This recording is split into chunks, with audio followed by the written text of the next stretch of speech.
time and location has been properly noticed, and copies of the agenda for both the committee and board meetings were posted to the Board of Accountancy website on October the 11th, 2024.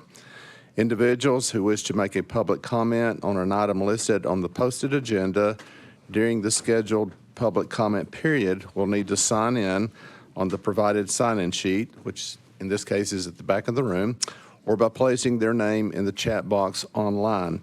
It's requested that comments be limited to 3 minutes out of respect to others. And Karen, at this time, I would ask you to call a roll call to confirm a quorum in the room. Greg Gilbert. Present. John Griesbeck. Present. Pamela Church. Present. Sam Bennett. Present. Andy Bonner. Present. Brad Buchanan. Present. Brad Floyd. Present. Kevin Monroe. Present. Mike Pardon. Rob Vance. Present.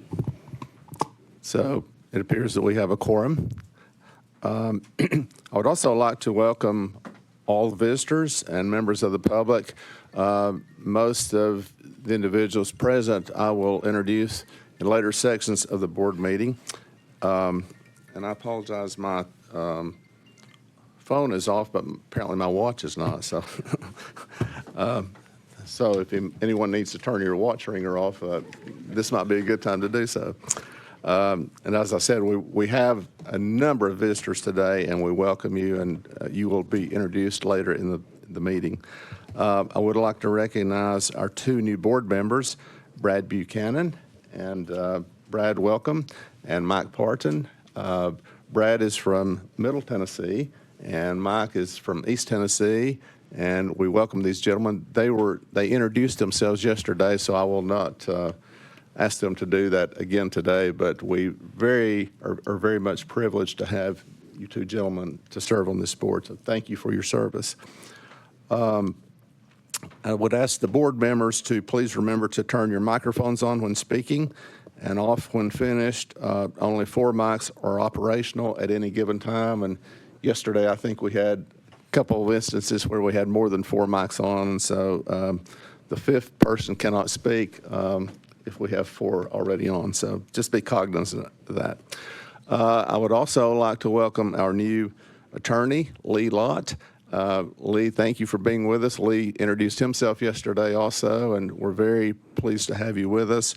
We're always glad to have Taylor Hilton with us. Taylor has been a mainstay throughout this process since I've been on the board, and Taylor, we appreciate all of your help, both today and certainly in the past, so thank you. And then also we have Assistant Commissioner Reed Witcher. Reed, we are so glad to have you today, and thanks again. You have helped us tremendously with an executive director search and the way in which you've worked with the members of the board has been really impressive and accommodating, so thank you very much for that. Okay. At this point in time, we need to adopt the agenda, and that's a formal motion and process. So do I have a motion to approve the agenda? I make the motion. Motion, do we have a second? Second. Those in favor, aye. Aye. Those opposed, nay. Okay, thank you. The next item of business is the approval of the minutes from the July 16th meeting. And Madam Secretary, I don't know if you have any comments on the minutes.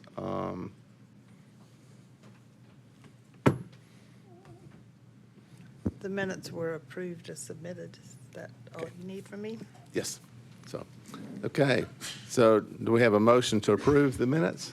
So moved. Second. Second. Those in favor, aye. Aye. And those opposed, no. Thank you. Those are approved. Next, we have the interim director's report, and Karen Condon will deliver that. Karen, thank you so much for all of your work, especially in Wendy's absence. And you've stepped right in. As I mentioned yesterday, you've helped me tremendously prepare for these meetings, and you've helped the entire board by providing information to us. So thank you, and you have the floor. Thank you. It was my pleasure. I've learned a lot over the last couple of weeks. It's been a pretty interesting time for me.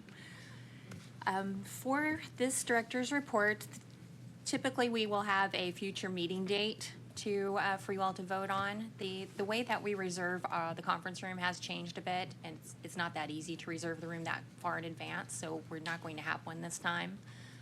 We will likely have a new proposed date at the February meeting.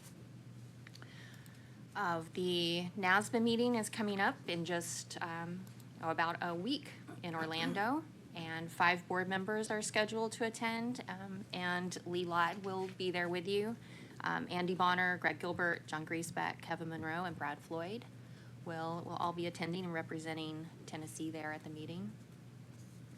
For the CPA exam, I've included the second quarter exam performance and the quarterly report. Those are both attachments there on your iPad. For communications, we have sent an email to everyone who is due to renew this year, letting them know that they will have to create a new account on our core system. The first batch of these were the odd numbered licensees who went through this process last year. So this is the last time we'll have to instruct people to create a new account. Thank goodness. Everyone going forward after this renewal will be in there with a new account and ready to go. We have been testing the renewal applications, and we are expecting them to be created and made available on November 1st. It's typically November 2nd, but that's a Saturday this year, so the same thing happened last year. We put them live on the 1st, just so that if there are any problems, we would be in the office and available to answer any questions once those go live. We have completed our CPE audit for this year. Of the 591 licenses selected, the vast majority were compliant with all the requirements at submission, which means that we didn't have to contact them to get any additional information or assess any penalty hours. We had an overall compliance rate of 98.81%, which is amazing. We have only, at the time of this report, 3 non-compliant licensees who had been assessed penalty hours and given a due date. 2 of those have since completed their requirements. We have 1 who has a due date of the 27th of October, so we expect to have everything wrapped up in a week. You'll see that 2 or 4 were removed from the audit. We have a few of these every year where someone has renewed but then closed their license, or the CPA has passed away and they are just removed from the audit list. For the performance metrics, these are the customer-focused government goals for our licensing times. That will give you the average number of days to issue a license once submitted. For September, that was 2.9 days. The case and complaint performance goals and the online adoption rate, the goal is 80%. We've been at 100% for quite a while. And then we have, you will see the new licenses issued by quarter, and then a chart showing the number of CPA licenses issued year by year since 2017. So we are almost, right now, we've almost reached the total licenses issued last year, so we're on pace to beat last year's number. That's great. We have the overall licensing population, the number of individual CPs and firms in each license status. And that concludes my report. If you have any questions, I'm happy to answer them. Thank you, Karen. Thank you, Karen. Are there questions? Okay. Typically, we have an action item from the director's report, but that's typically to approve the next meeting date, and so we don't have a meeting date, and so I don't think there's any need to approve the report, but thank you so much, Karen. Also failed earlier to introduce or thank Laura Pecunis, and Laura, we're glad to have you with us today, too. Laura is one of the staff members for the Board of Accountancy, and her work is excellent, as is everyone else's on staff, so thank you very much for being with us, Laura. Our next item is to approve the committee assignments, and that those assignments were in your advanced materials. They're also on the iPad, and At this time, I would seek a motion to approve those assignments. So moved, Mr. Chairman. So move. Second. Thank you. Second. Any discussion? Wendy worked really hard and with some input from me, but she was very instrumental in helping with the committee assignment. So I offer my thanks to Wendy. But okay, we will vote. Those in favor, say aye. Aye. Aye. Those opposed, no? Okay, thank you. Our next item is a couple of reinstatement applications. And Lee, I don't know if you or Taylor, one of you would present the facts of the Valerie Kemp Dryer case? Yes, sir, I'll be glad to. So, respondent today seeks reinstatement of her firm permit. Respondent was initially granted this firm permit in 2009, and the board revoked the firm permit in 2022 for failure to satisfy peer review requirements. And in the materials that have been submitted to you, the respondent has presented the personal circumstances leading to that issue. Today, we're addressing this issue. While the permit was revoked, the respondent issued 2 attest reports in May of 2024. And respondent acknowledges that this was a complete misjudgment.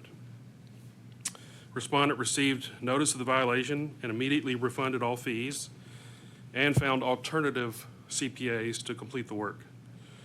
The board disciplined the respondent for this, ordered a $7,000 fine and CPE requirements.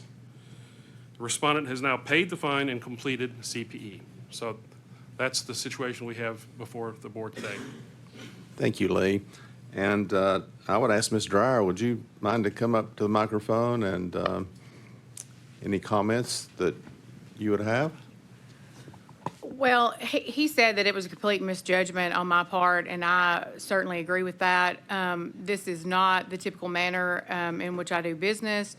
Some personal circumstances and multiple deaths in my family led to just being overwhelmed at work. My father passed away on Christmas Day of 2020 and had 40-plus pieces of rental property, and so I had to take those on and really just out of sight, out of mind, got busy and did not do what I should do. I have taken steps with the help of Ms. Condon to be back in a peer review program through the Prima website there. Lori Warden out of Union City is scheduled to complete mine at the end of this month. And if you reinstate this firm permit, this will not happen again. Do we have questions? Comments? Mr. Chairman, I do have a question for the respondent. First, thank you for coming to be here and to address the board and also speak to any questions that we may have.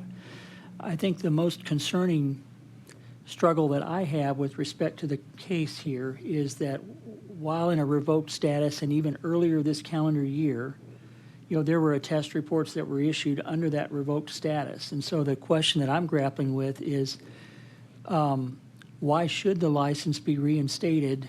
I understand some of the personal factors that you mentioned that you've had to grapple with, but I'm struggling with why should a license be reinstated given the most recent violations, if you will, of the consent order and of the rules under these circumstances. And I'd love to get your perspective on that, if you're willing.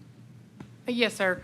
So my behavior in May by issuing those 2 reports, complete and total misjudgment and a black eye to our profession, because we're only as good as our ethics, and it was unethical for me to produce those.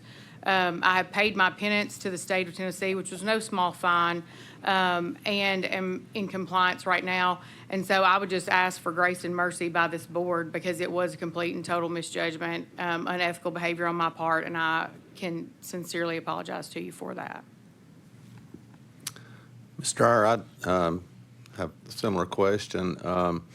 So we've had several cases related to the Contractors Licensing Board, which I think is the subject of the review or the attest reports that you issued. Did you realize that you were issuing those opinions in violation of your agreement with the Board of Accountancy? I honestly, in retrospect, I don't think I thought that, I think that I had been a CPA with a firm permit for so long, and then a couple of years had gone by. And I really just, I did not, I just really didn't think about it, to be honest with you. And then, of course, when the state contacted me and contacted my clients, you know, I took necessary steps immediately to correct those actions, refunding fees and finding a new accountant. So the majority of the test work that I do is related to Tennessee State Board of Accountancy. I regret my actions, and I won't do that again, and that's all I can really say. But I think that because so many years had gone by from the time of revocation to me issuing those reports, I really just think I got busy coming off of tax season, and they asked for those reports, and I did them, and then it was like, oh gosh, what did I do, you know? So no excuse for it at all. Other questions, comments? I have a question, if I can ask the respondent. Yes, sir. Besides the 2 reports that the Board of Licensing Contractors rejected, did you issue other reports during this period?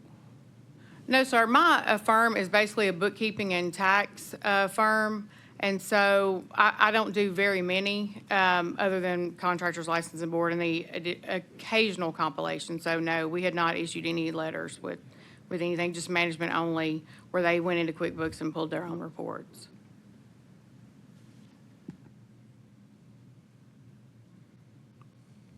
Other questions?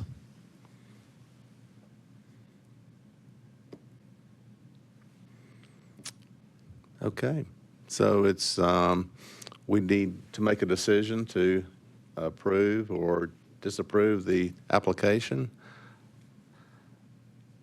So I would ask for a motion from the board.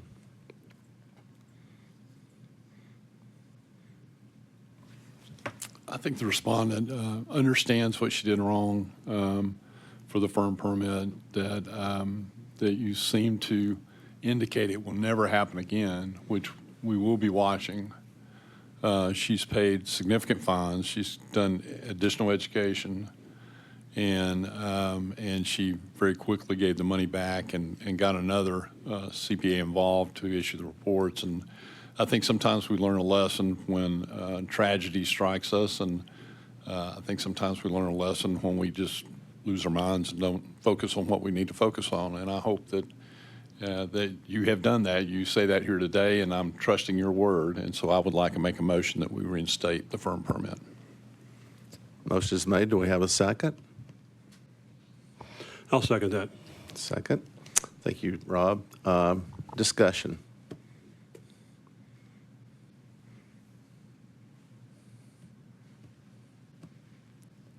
Okay, hearing none, it is time to vote. And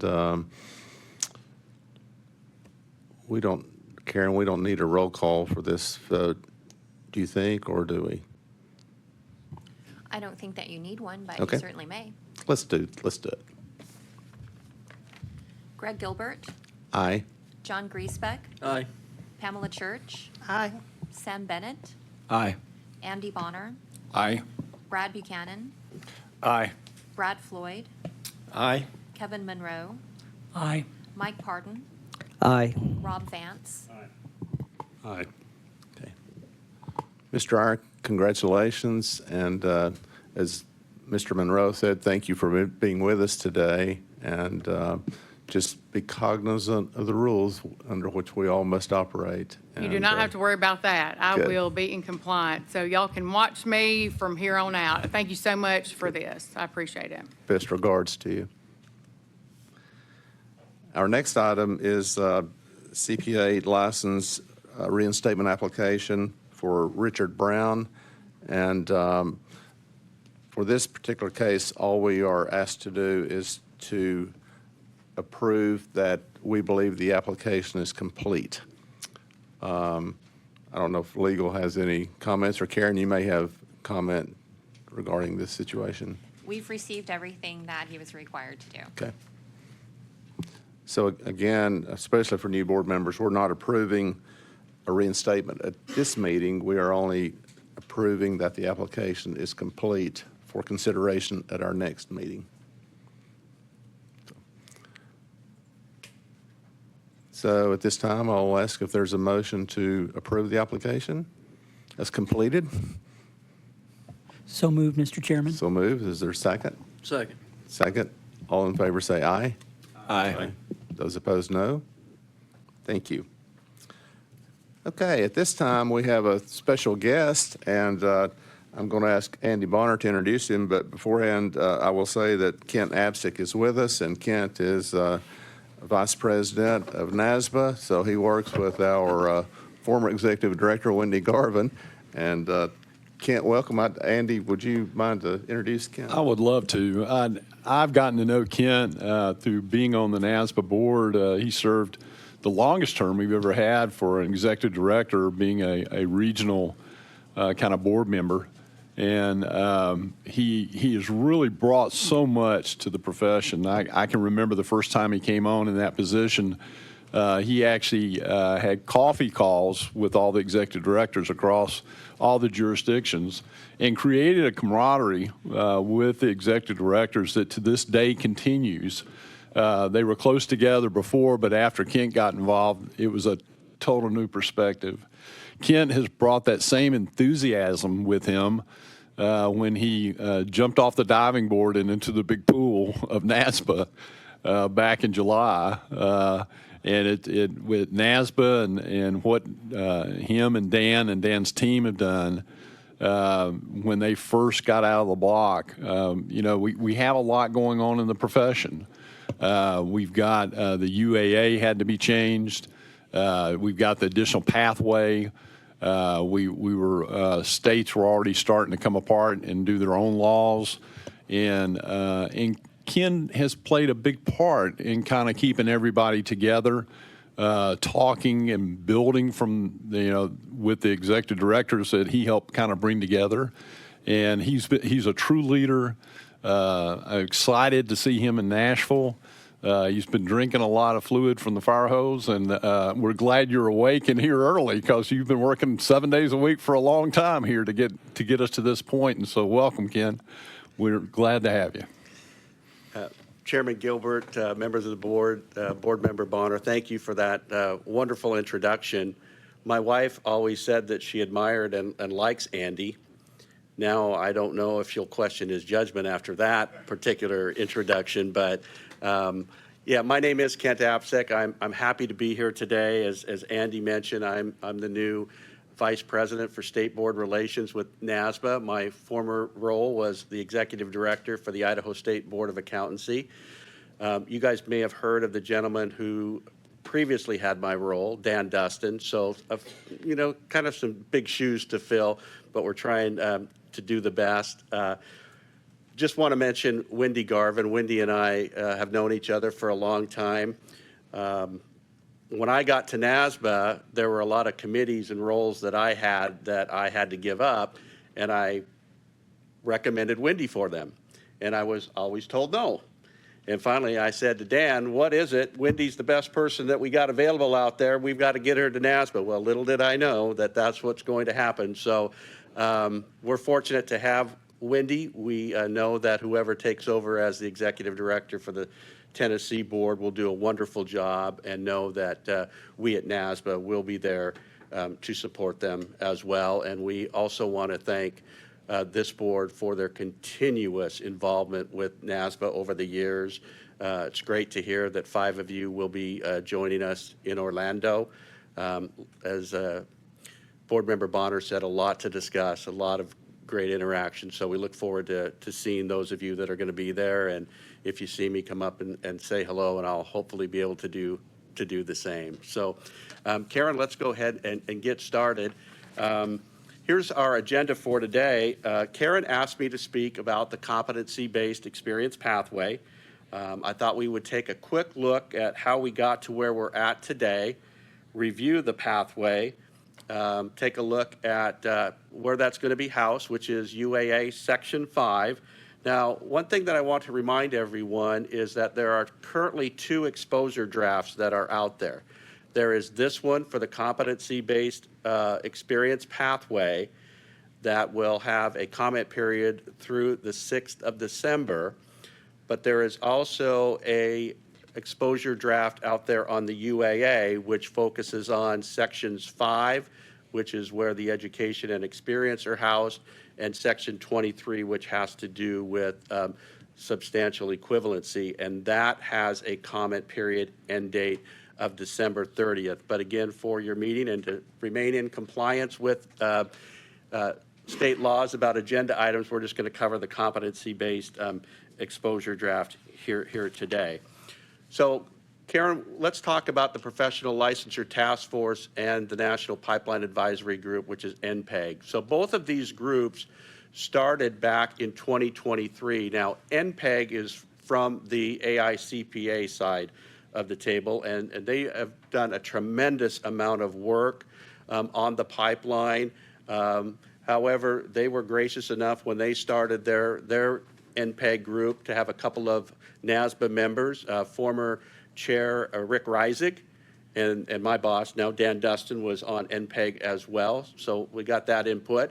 And then the Professional Licensure Task Force was also born in 2023 and almost a year ago, because that's when NASBA's incoming chair, Stephanie Saunders, announced at our annual meeting last year in New York that she was going to put together a task force that would take a look at additional pathways to licensure.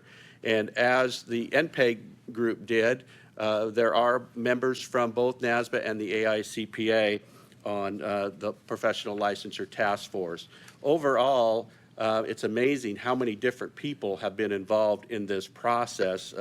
I know Board Member Bonner has been involved, and I'll mention that a little bit later, but the amount of people and the diversity of those individuals that have been working on this, and it's really ramped up here in the last year, has just been impressive and incredible. So we'll go ahead and let's talk about what was Chair Saunders' goal for the Professional Licensure Task Force. Well, number one, we wanted to preserve the education and experience pathways that currently all jurisdictions have in their state. And so what we're saying, that's basically those pathways with 150 semester credit hours. And as I will show you a couple of ways for individuals to reach those, it won't be any surprise. We've been doing it for a long time. We also wanted to work at providing a pathway that would recognize a high-quality, competency-based experience model in addition to the current general experience that is happening right now in our other pathways. And we wanted to make sure that we were reducing barriers to entry. As Karen and her staff know here, and you as board members know, there's constant asks from the legislatures around the country to make sure that we're removing barriers to entry. Mobility and substantial equivalency are very big to the Professional Licensure Task Force. Again, we want to decrease burdens, not just to licensees, but we wanted to put something together that would be easy to administer for board staff. And as always, we wanted to make sure that public protection was in the forefront of everyone's mind.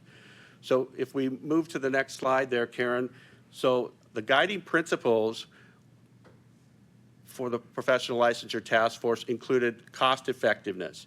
We know that the cost of education is going up. We've heard that through surveys done both on the NASBA side and the AICPA side as well.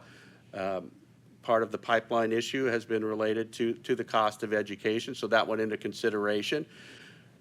Also, in taking a look at item 2, as discussions really started to heat up, and when I say heat up, ramp up, not that they were argumentative, there always seemed to be a consensus that we needed to have something more than just marking the accumulation of hours. Okay, a lot of states, and I know my former state was guilty, we just tracked the hours and they reported it and all was well and done. The NPEG the licensure task force, all the sub-working groups and subcommittees felt that we needed more rigor around that. So therefore, you see the rigor in bullet point 2. And of course, we wanted something that could be scalable to firms of all sizes and that could also be adapted for those in business and industry as well. So how did we get here? Why a new pathway? Well, as you know, there are a number of state boards and state societies that are looking at various ways to increase the CPA pipeline in their jurisdictions. So we wanted to take a look at a pathway that would maintain substantial equivalency and mobility. As we mentioned, that is our goal. But we wanted to get a pathway that could be accepted and put in to the UAA and continue to have the uniformity that we have. Some considerations for the pathway, of course, the market is changing, things are different. Time cost pressures, which I mentioned, and flexibility needs. Both NPEG and the Professional Licensure Task Force agreed in separate initiatives that adding flexibility to any licensure model while maintaining, to the extent possible, mobility was key. And with that mutual understanding on that, that's really why these two groups started to come together earlier here in 2024.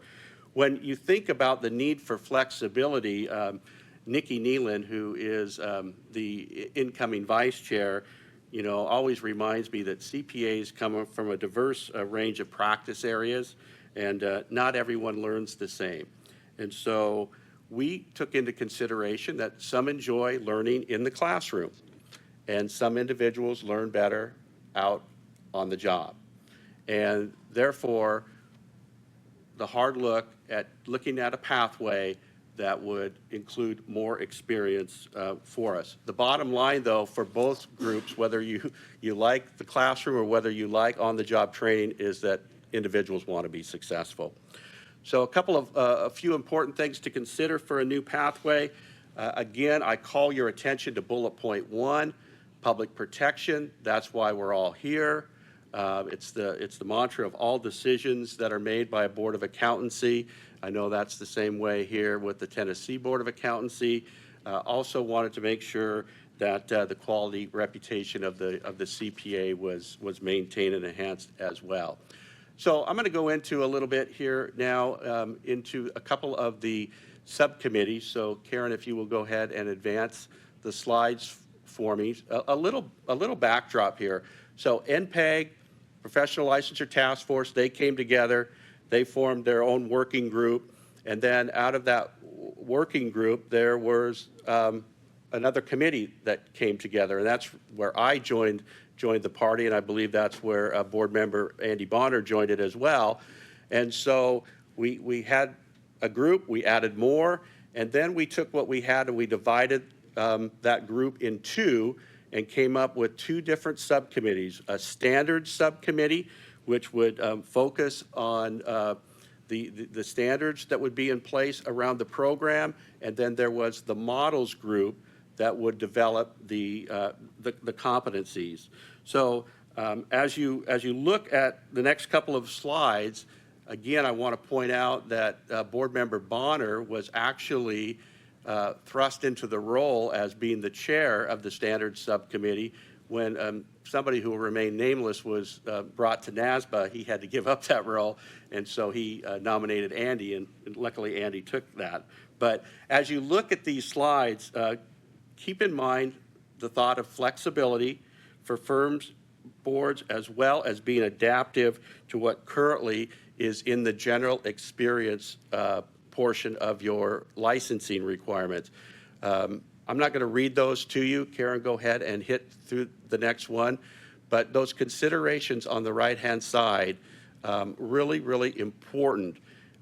Can't stress enough that there are so many components of that general experience that work well that we could adapt to this program as well, as far as the administrative side for a state board of accountancy. That last bullet point that you see there, NASBA has mentioned that they would create a tracking system because candidates would be tracked through their candidate ID number, and then we'll talk about CPA evaluators here in a bit, but those individuals would register as well, and NASBA would have a central tracking system if state boards wanted to have that. If some of you have already taken a look at the competency-based experience exposure draft, you will see that that's one of the questions that we ask. Would a state board like NASBA's involvement? And of course, we would fund that out of our mission spending, so it would be at no cost to the board, but strictly up to the board whether they would want to do that as well.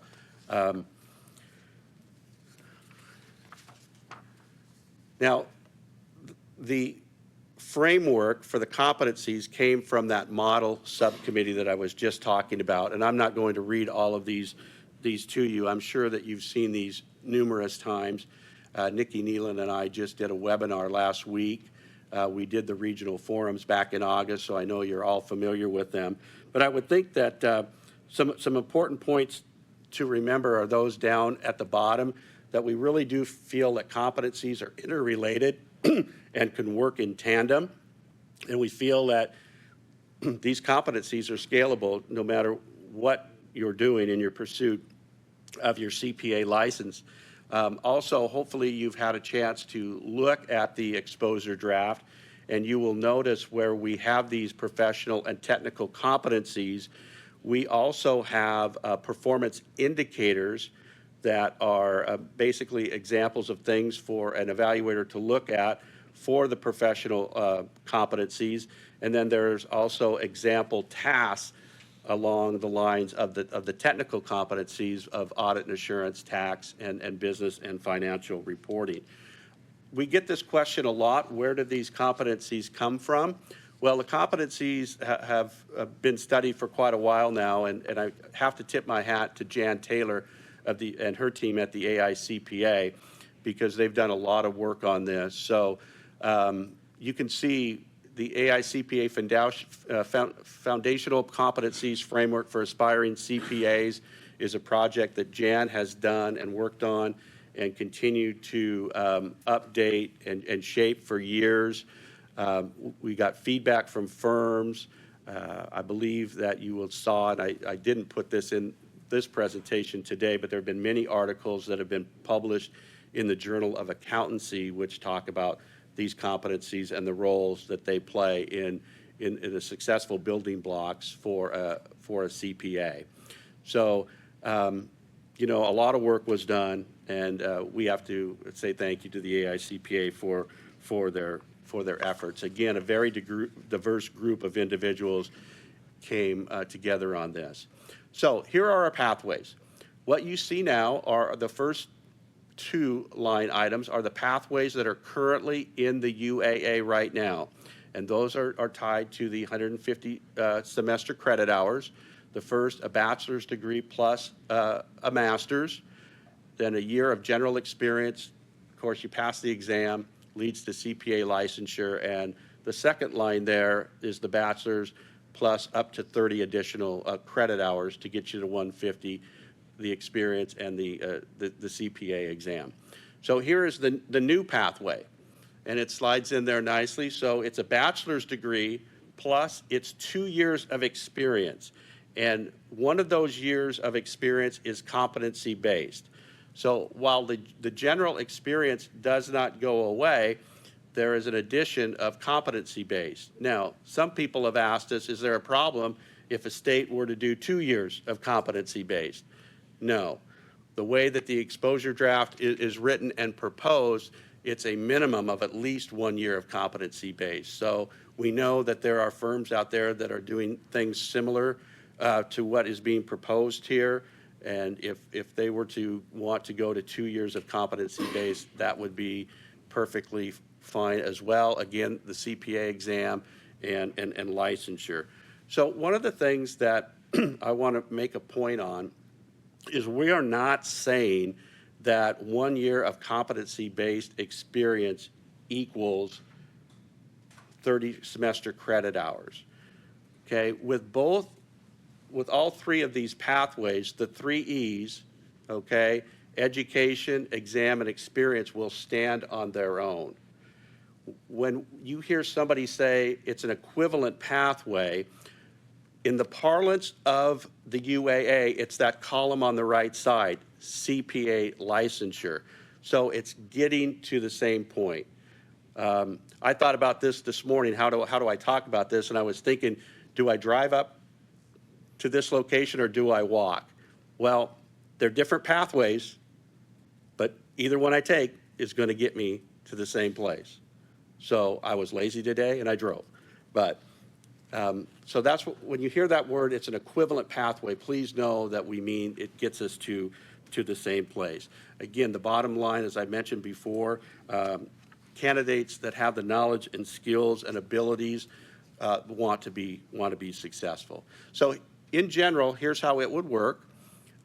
Each pathway starts with education, and then from here on out, the order of completion can differ. And then we lead into the experience. So again, we have both years of experience flying in there, the general and the competencies. Doesn't have to be general first. It could be the other way around. We get asked the question a lot, why a year of competency-based experience and a year of general versus 2 years of general experience? As Andy said, you know, my family's back in Idaho, so I have a lot of time to sit there and read the UAA, unfortunately, in my spare time. And competency is all over the UAA. Okay, it's in there about 18 times, and then when you start to look at competency around the statement on standards for CPE, you really see it a lot. Again, the thought was, instead of just accumulating hours as a checklist, why not put some rigor to it and create an engaged learning process?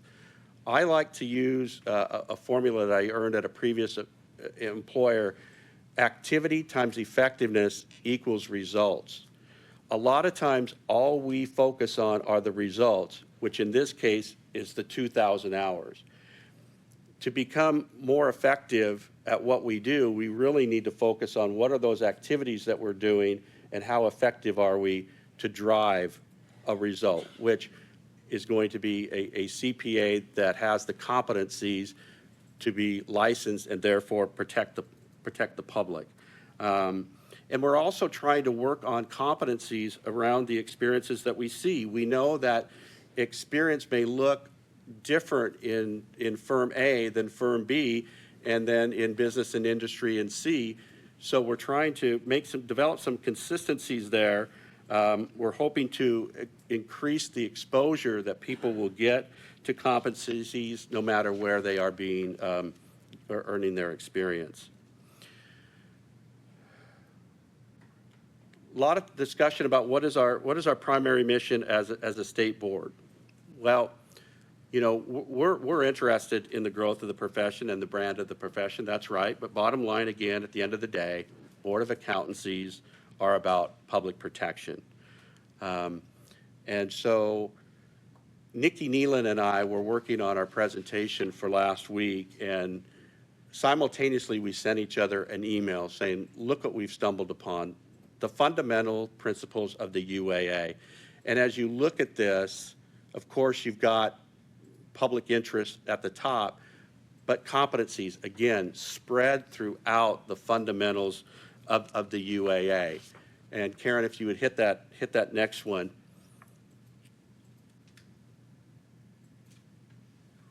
Okay, competency, again, you can see mobility and maintenance of high minimum standards for competence.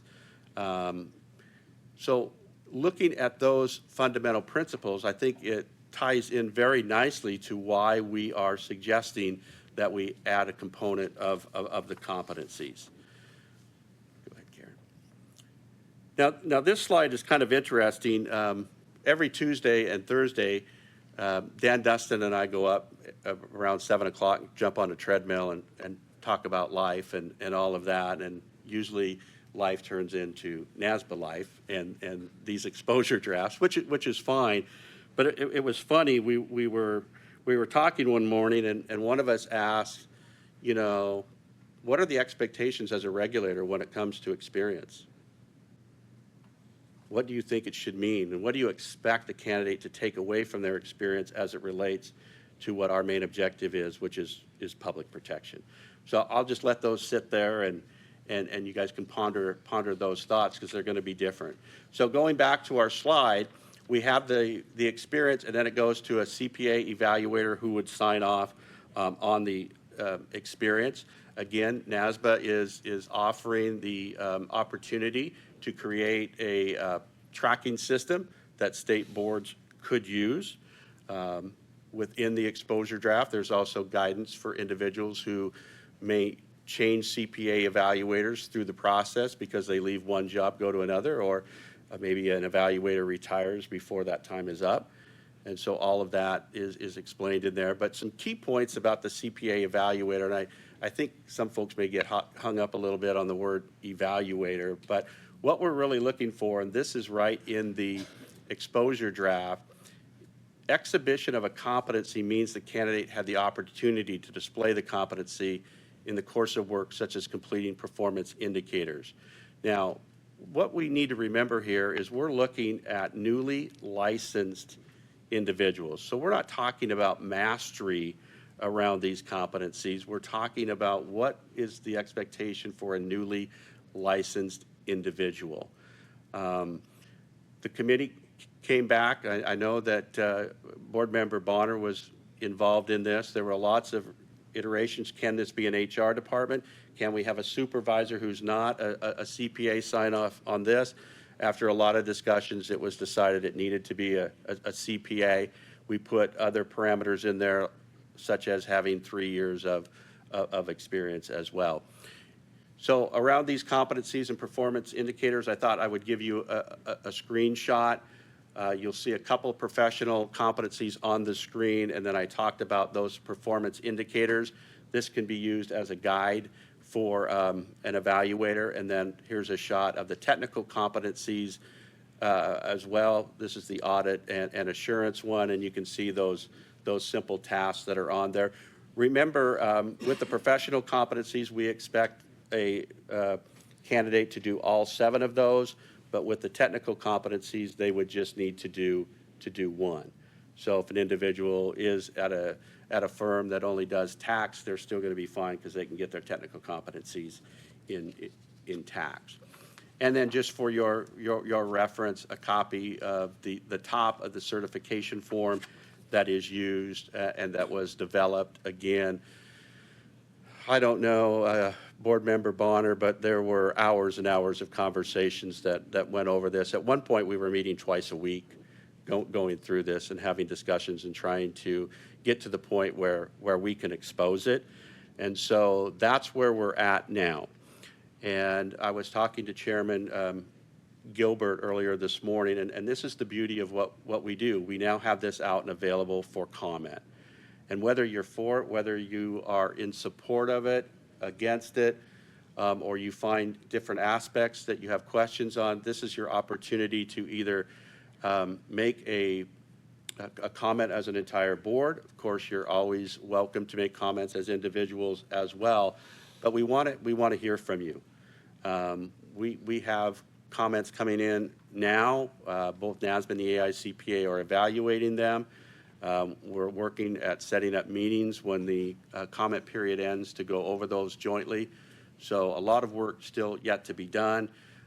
This particular slide I would call your attention to. Tom Kenny worked with the AICPA communications team, and probably about 10 days ago, our members received an email asking anyone who would be interested in being a participant in a survey and a focus group for this particular pathway could do so. If anyone on this board would like to do it, but they can't find their email, Karen, I'm going to push that back. If you could let Karen know, and then I'll get the information back out to you, Karen, for distribution.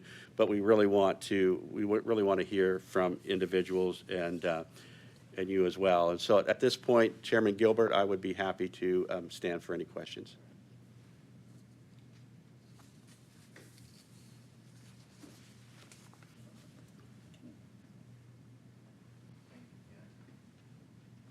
Thank you very much. And I moved, just hopefully you could see the slide better with me moving over to the side. Questions, comments?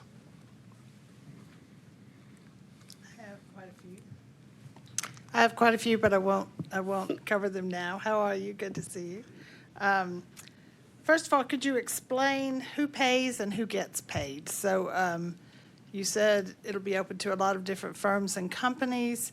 Do they pay to participate in this? Do the graduates, the ones going through the program, do they pay? So Chairman Gilbert and Board Member Church and members of the board, no, there's no cost in this.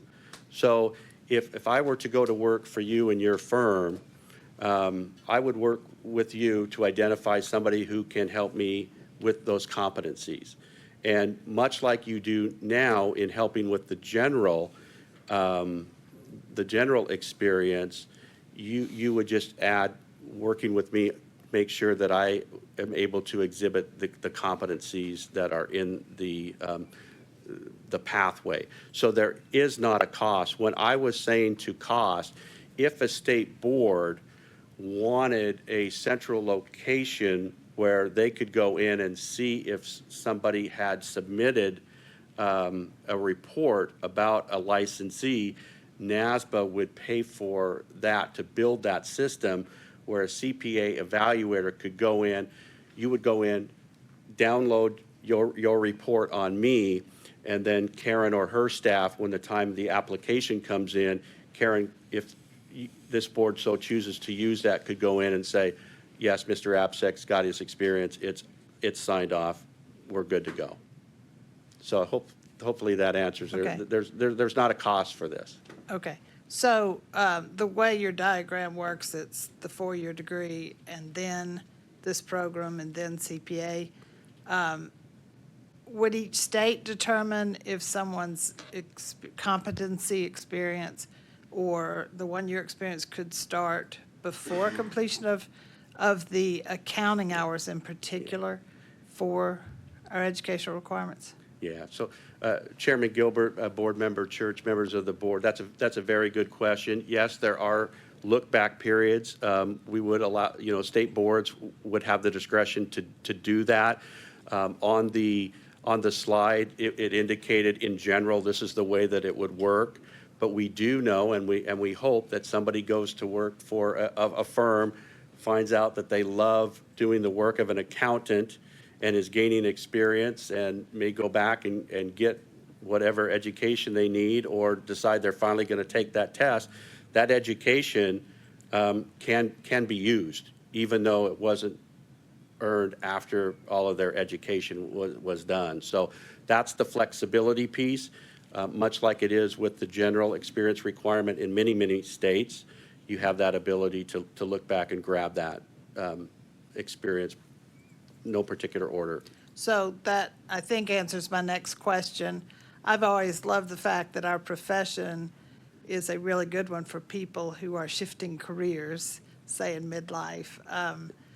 And it sounds like they could do that, so they could go back and get their experience and do their education. Now, the competency, can that be retroactive? So if they have done all that, and now they think they want the CPA, can it be retroactive?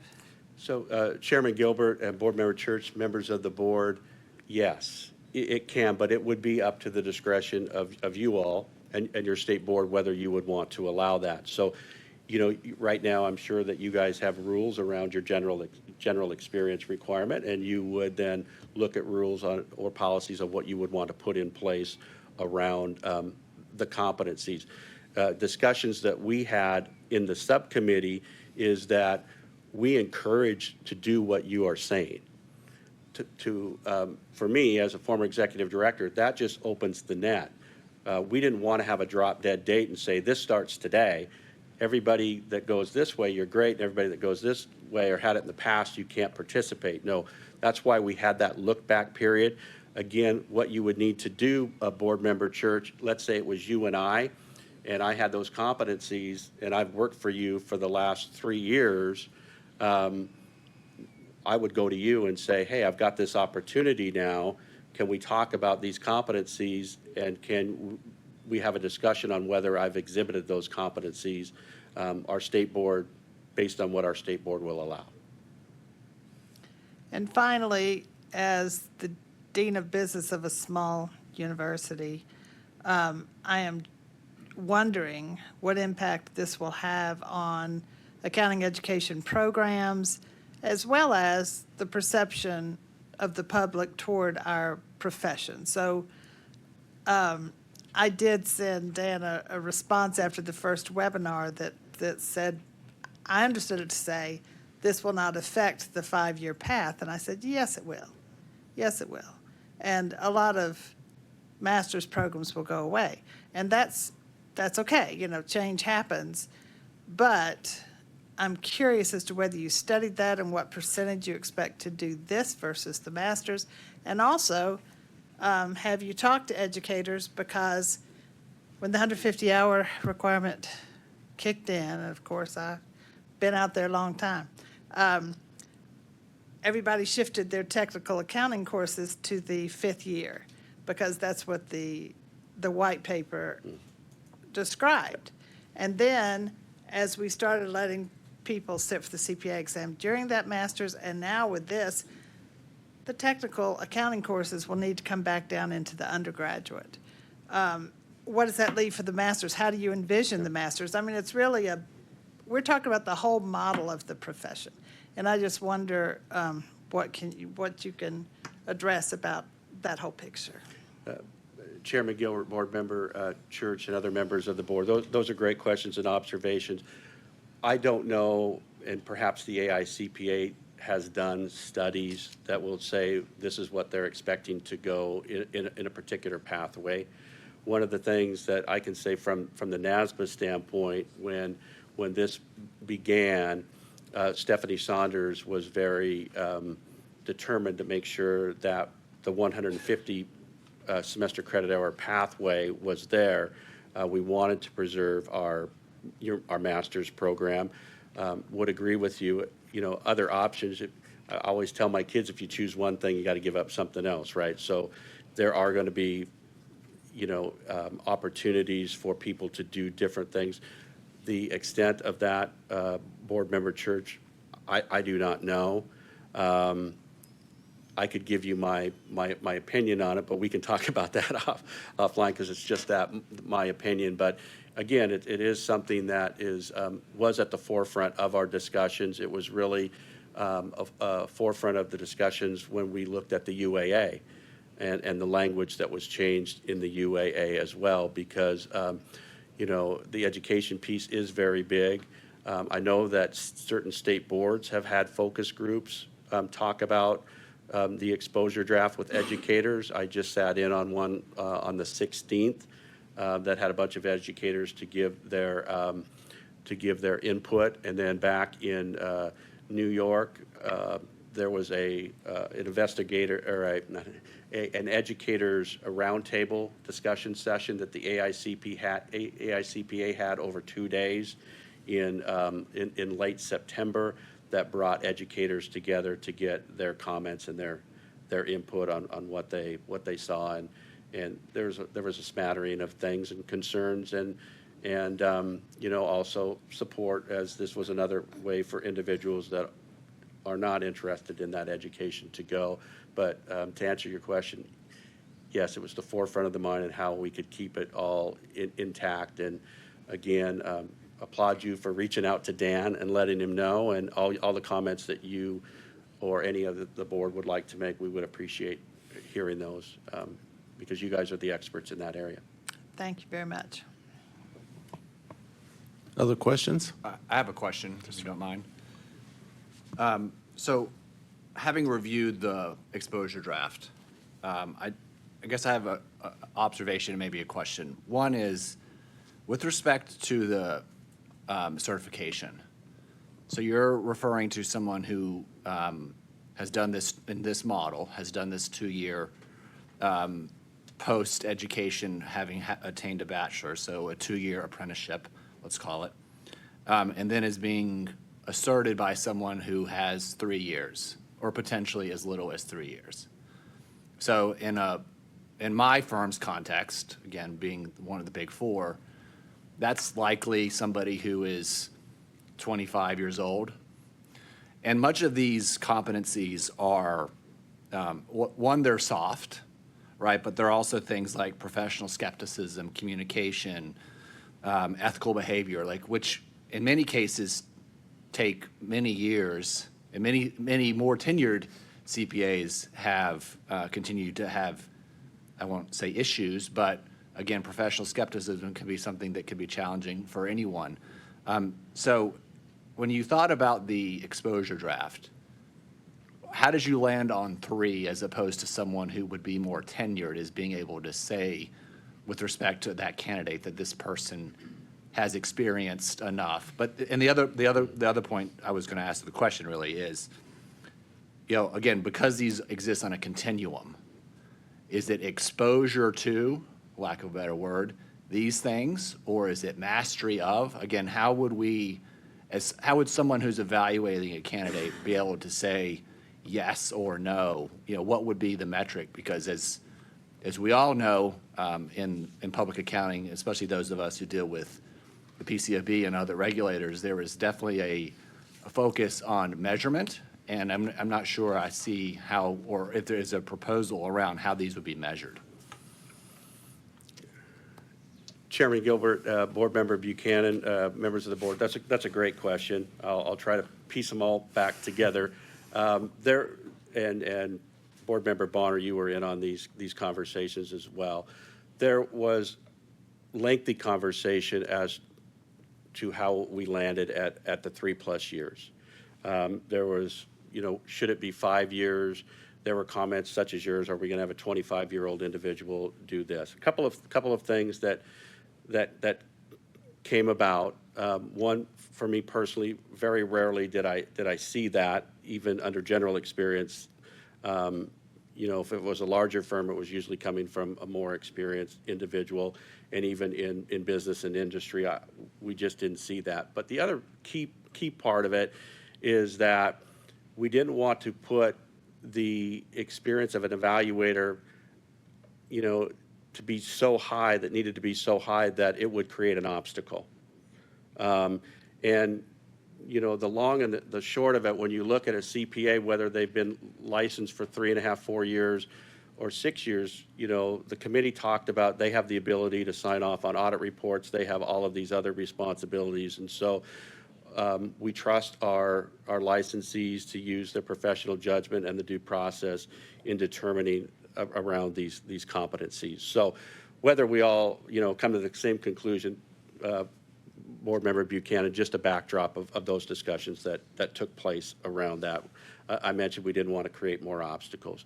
I mentioned as far as those competencies, your point about what it really means is great comment and feedback that we would like to see, because it is an area that we're learning. Remember, it's not mastery of those. It's do they exhibit enough skills and knowledge around ethical behavior that we feel comfortable as a newly licensed individual that they have that competency. And so, yes, there is some subjectivity to it, but again, the thought was, as CPAs who use their professional judgment, that this was something that they would be able to adapt to, and that they are going to make sure that the licensees meet the requirement before they're put forth for licensure. But great questions. I don't know, Subcommittee Chair Bonner, if you had any future other comments on that. I would just go further to say that when we use the term mastery, we got a lot of feedback about the potential liability of an evaluator, and who would we get to be an evaluator if we use the term mastery. And so that a lot of discussion went into that, and I think one whole session was on that one subject. But we did all fall back to, if we're sending staff members out who are CPAs and they've been a CPA with 3 years experience, they were usually in charge of some of the audits. It may not be so in the Big Four, but I know that they're probably signing off and have some kind of supervisory role. And we felt very strongly that if we had somebody that was trying to get the competencies, that it needed to be somebody who was out actually working with them, observing their work, in the field, which put that at a supervisory role. We also, without stating it, came up with the conclusion that when you have that evaluator, if you have a bigger firm and you have that person out in the field that had that 3 years experience, then we fully expected the firm then to follow up with that evaluator and ask how they're doing, because there's a vested interest, right? The firm needs better quality people coming into the pipeline.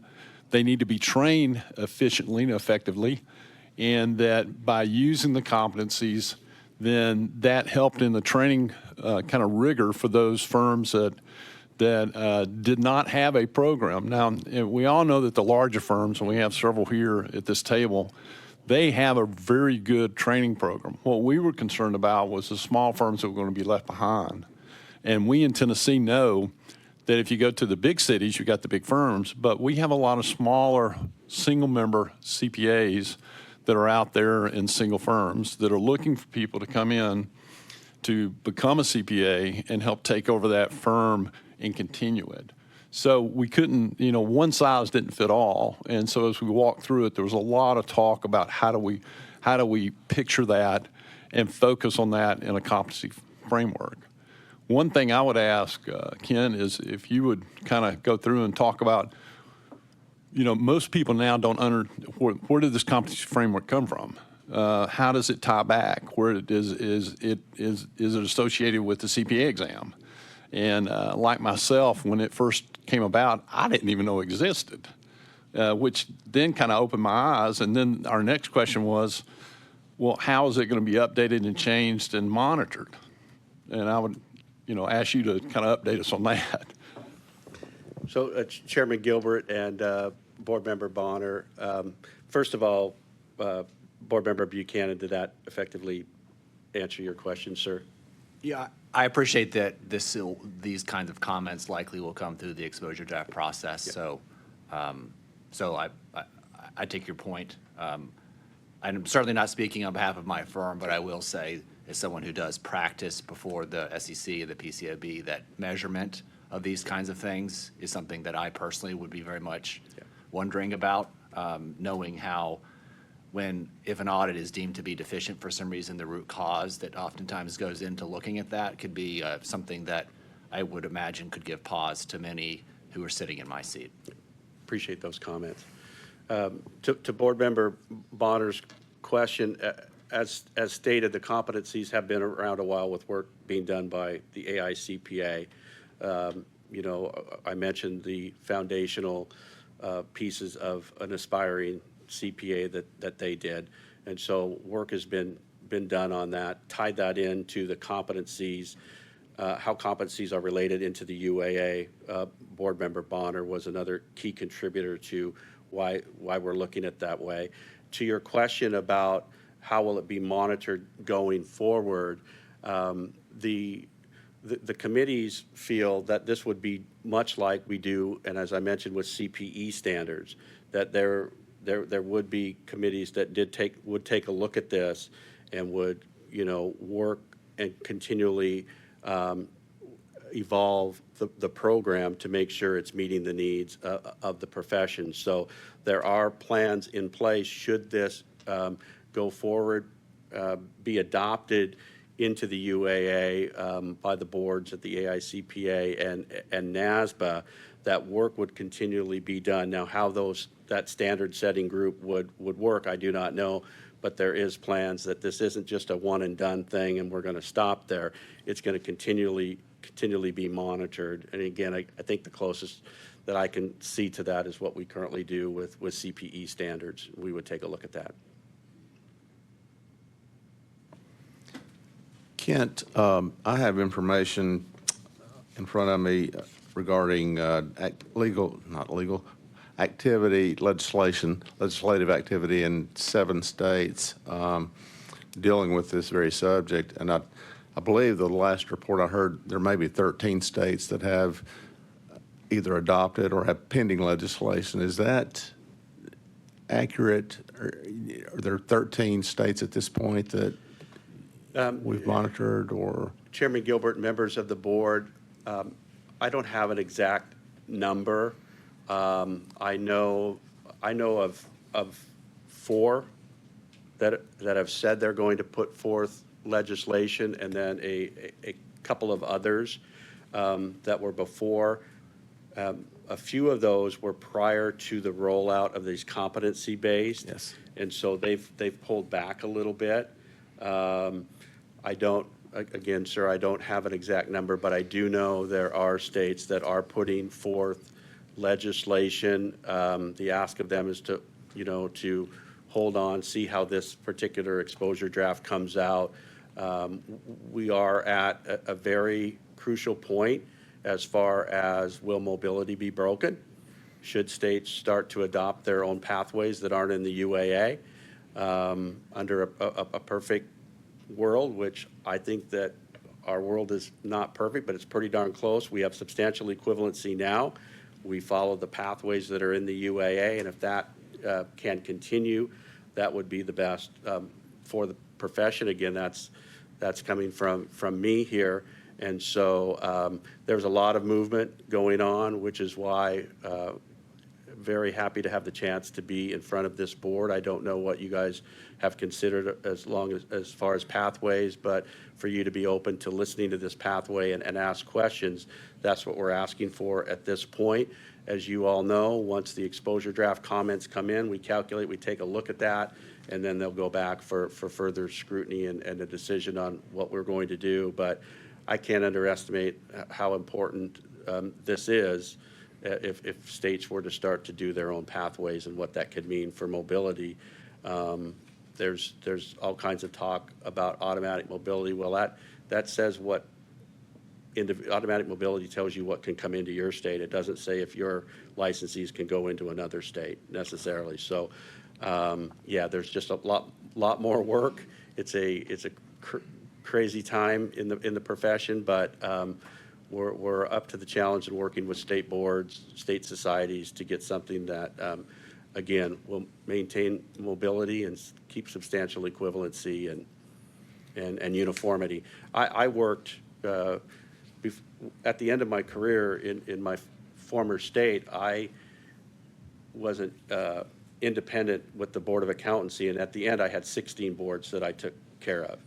And at a board meeting, Ken Bishop asked me, he says, "What have you learned?" And without hesitation, I said that we do it right in accountancy, because we have the Uniform Accountancy Act, we have substantial equivalency, we have mobility. I saw more issues in those other professions or occupations that wanted to have what we have here in accountancy. And it was a lot of tough decisions with licensees trying to get licensed one state to another or having mobility. But what we're doing here in accountancy and the way that it's set up right now is, in my opinion, is far and away one of the great paths that we have. So I have some information from South Carolina. Their bill was introduced in February of 2024, and I think this section is really good, so I'm going to read it to you. Update mobility requirements so that the Board of Accountancy can maintain jurisdictional authority and safeguard citizens over CPAs exercising mobility, even if their home jurisdiction loses its status of substantial equivalency. Because there's a trend among jurisdictions of broadening access to CPA qualifications, there is a chance that those jurisdictions could lose their substantial equivalency status. This update ensures that the South Carolina Board is equipped to maintain oversight of CPAs from those jurisdictions practicing in the state. So, to me, that summarizes the issue that we have potential mobility and substantial equivalency issues. Yeah, and if I may, Chairman Gilbert, I know I've been in contact with some folks in that particular Yes. jurisdiction, and there's still legislation that they are working on. You know, one thing to remember though is they want to make sure that they have the jurisdiction over individuals that are coming into their state, but are other states going to allow their licensees to go into the other state? And you know, the foundation of mobility is substantial equivalency, and where we're at around the 3 E's, around the exam, the education, and the experience. And so there needs to be a foundation in which we can make those determinations as far as who's mobile and who is not mobile. You know, I'm sure there's people in this room that, you know, couldn't enjoy mobility like they do now, and knew how difficult it was to go from one state to the other, and we don't want that to happen again. And I don't think anybody wants that to happen again. So we have to all, you know, collaborate, communicate, and get to the point where we can get something that works for everyone.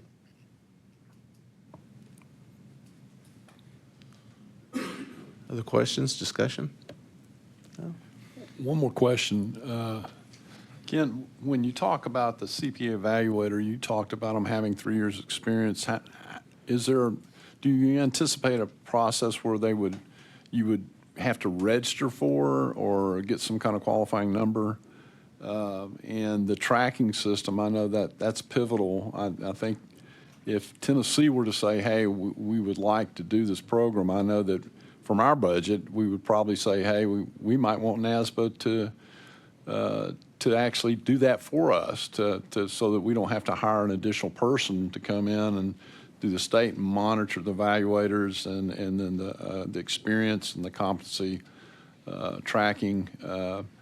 How do you see that kind of developing? And if so, if we were to say, hey, we're in support of this, and I don't know if we are or not, but what kind of information would you like to see state boards say back to the exposure drafts so that we can get good input as we move forward to the deadlines?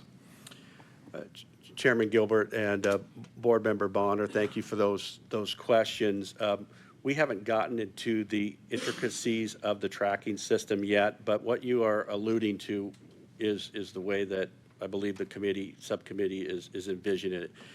Let's say that I am a candidate and I go to you and ask you to be my CPA mentor and be my partner on my journey towards licensure. I would go into the tracking system, register as a candidate, as would you. At that point, when you register, we would collect that information that at the direction of state boards felt was necessary in order for you to be that. And basically, are you in good standing and have you been licensed for the minimum amount of time suggested? The problem that we could get into if you start to collect too much information, are we then restricting what you can do? You know, by saying, oh no, he had this discipline or he had that. That's why we left it at they're at good standing and they have this. It's simple. It's very concise on how somebody could meet those requirements. And we really feel that if a licensee is in good standing and the state board says they're in good standing, then for us, you know, we will track it. It's up for the state board to make that determination on how they would want to proceed on that. But we would hope there wouldn't be obstacles put into place that would, for unintended consequences, would create barriers for individuals to work with an evaluator or a mentor. So those are all discussions that are still yet to come. If this Tennessee board or any board is interested in having NASBA do a tracking system, there is that question on the exposure draft. Again, you are asked how, you know, if this is are you responding as an individual or are you responding as an entity? You could respond as a board of accountancy, and then in your comments or answering the questions indicate that to us. So also, if we don't get a lot of clarity on that, we will reach out with surveys on that as well.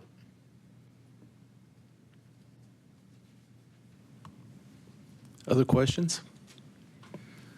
I don't know that I have a question, but maybe just an observation and some commentary. And I think Board Member Buchanan's comments and concerns were spot on. I mean, I think there's large consensus that an alternative pathway of some sort makes sense. And I think, you know, my question, just in listening to this, looking at the exposure draft and you know, just talking to quite a few in the profession, is just really whether, back to Board Member Buchanan's point, the subjective nature of the evaluator's job and potential legal ramifications of the level of proficiency that is actually obtained in that one-year evaluation period, whether the benefit, is there really substantial benefit to that competency model given some of the drawbacks as opposed to, a general 2-year experience? Just with, the tracking mechanisms and who's going to be the evaluator, the level of proficiency that's actually obtained in each of the competencies. I think there is a legitimate question that needs to be evaluated as to whether that model, while maybe it does provide a little bit more, evidence that someone is ready, is the cost and the burden really worth it relative to the alternative of just a 2-year general, experience requirement?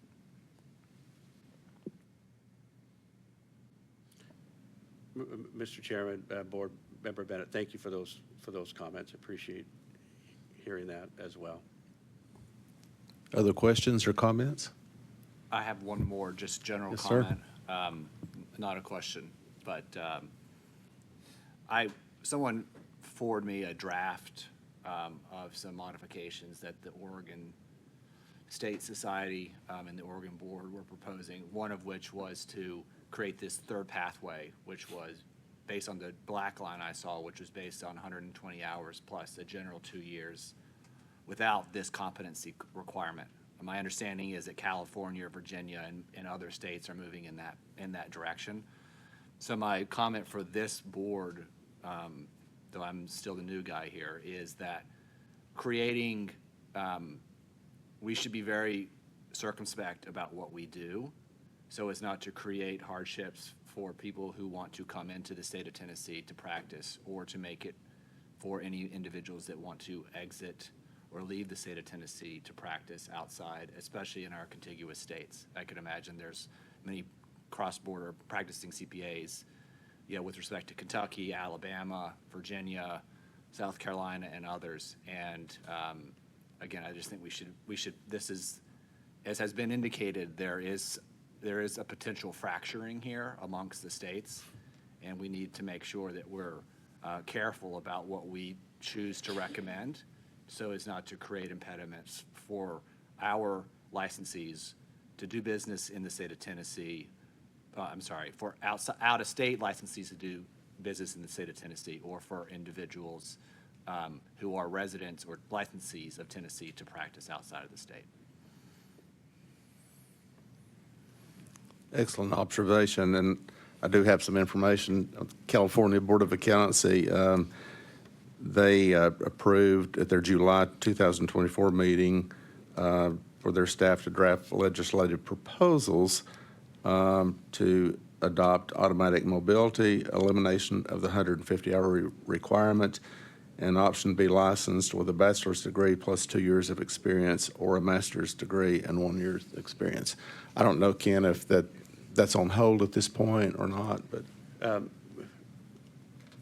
Chair Gilbert, members of the board, the California thing is continuing on. One thing that I would mention, that while states are mentioning that they are going to go to a 120+2 model, as a former neighboring state to Oregon, they do interweave some competencies in their experience as well. So I would just, and I know that California has other requirements about people that want to come in and do audit and assurance work as well. So, we really need to make sure that we take a look at, all of what's involved in those. There's been discussions, NASBA is continually having discussions with state boards on what they're thinking of doing. A number of these pieces of legislation are coming out of state societies as well. And so, I can tell you the New Jersey board did elect, they're going to go with a proposal for 120+2. They determined that last week. And so we are continually monitoring, looking at their bills, John Johnson Legislative Services, to see exactly what they can entail. Is there, when they write their bills, are they doing provisions that would be permissible to competencies in the future? So just, just a point of, we all need to be watching on what's going on and seeing how those bills come out, as I'm sure you all will. Kent, we do not meet again, I think, until January, so 3 months from now, and you may need comments or feedback before then, right? And I don't know that the board has reached any type of consensus on this subject matter, so would it be helpful? I'm thinking of asking Vice Chair Griesbeck, who's been taking meticulous notes, in conjunction with Karen, to maybe offer comments that were discussed at this meeting to NASBA. Would that be of benefit? Chairman Gilbert, any comments that you have would be more than welcome to be looked at. Yes, we would want that. The reason why we go with a 90-day comment period is try to make sure that everybody can meet.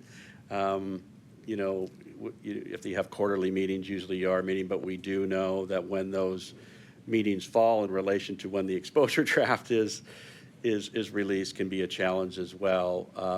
But obviously, whatever you folks decide to do as a group or individuals, please comment. Thank you. So I will be glad to participate in that process, Mr. Griesbeck, but under our sunshine rules, you and I can't meet to discuss those, but maybe Karen could coordinate for us, and I'll be happy to review drafts. And then when the drafts are completed, we could submit those to the entire board for your comments. Yeah.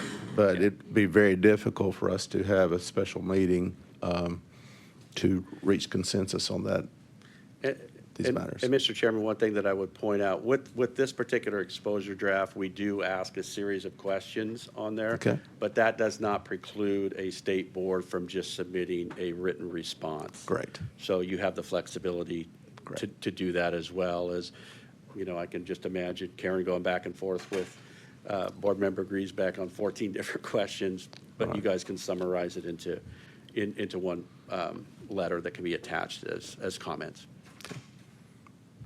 Any other discussion? Kent, thank you so very much for taking your time. Thank you. Excellent presentation, and it's a matter that's very important to all of us.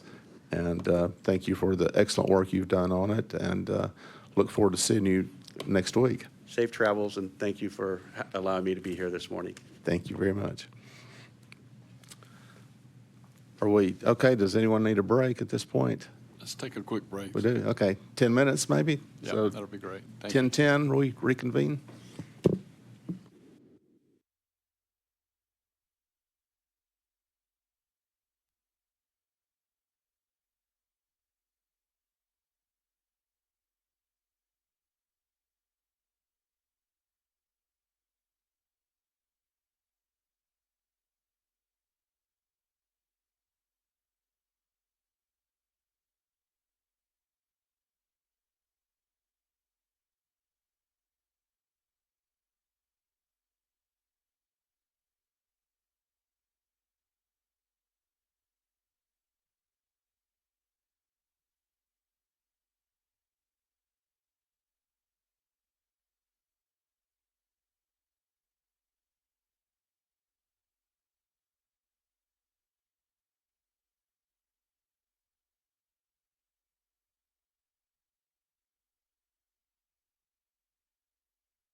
sure you.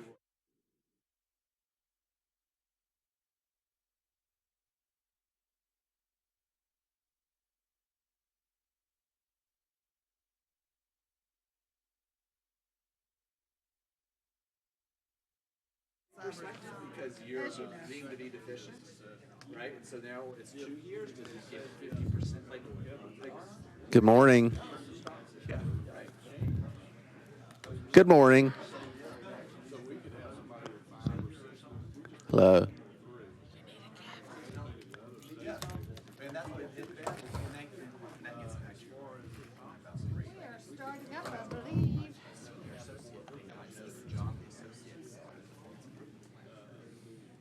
Right, because that's an HR question as well, right? So the person goes, hey, you like, go to, and they're like, hey, can you sign this for me? Because we've been working together for 2 years. Yeah, we're 2 minutes late.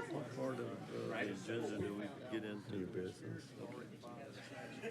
I mean, it creates a bit of a Pandora's box about how to. Really wants to get this meeting started.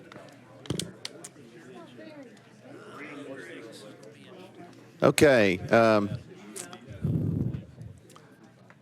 think it's time to reconvene our meeting. And at this time, we have asked Katie Cheek. Katie is the COO for the Tennessee Society of CPAs.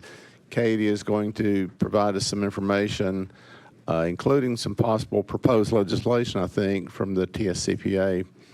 So, Katie, welcome. Good morning. Thank you for having me on behalf of TSCPA. Glad to be here this morning, and I appreciate the opportunity to share some updates. Kara sends her regrets that she was unable to be here.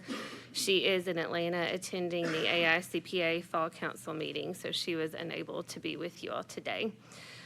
Before I go on and give you an update on society activities, on behalf of the board and staff, I want to acknowledge the devastating impacts to the eastern part of our state following Hurricane Helene and the flooding there. The impacts on those communities in our Appalachian chapter area are significant, and we want to offer our support to licensees who are impacted.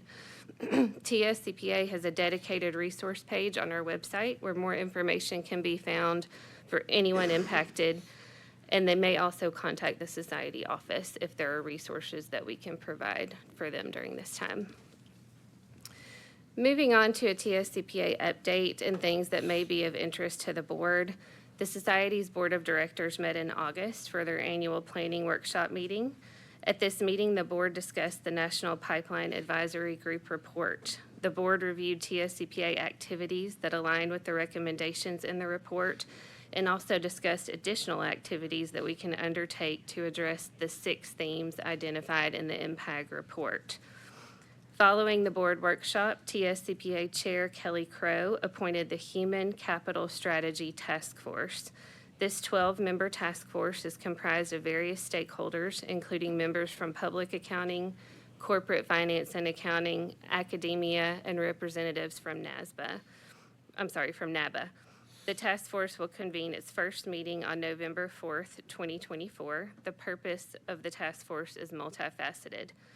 First, they will review and discuss the AICPA NASBA CPA competency-based experience pathway and the UAA exposure drafts that are currently out for comment.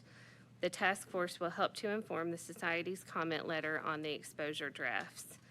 Second, the task force will be evaluating Tennessee's laws and rules related to licensure requirements, in addition to studying regulatory changes currently being proposed in other states. Third, the task force will gain an understanding of mobility, reciprocity, and substantial equivalency, and will study the concept of automatic mobility. We expect the task force to meet twice by the end of the calendar year. The profession is at a critical point, and TSCPA believes that we must be an active participant in addressing the talent shortage and evaluating all possible solutions. After the November 4th task force meeting and the Board of Directors meeting on November 6th, TSCPA will have more clarity around possible changes that we may pursue in the future.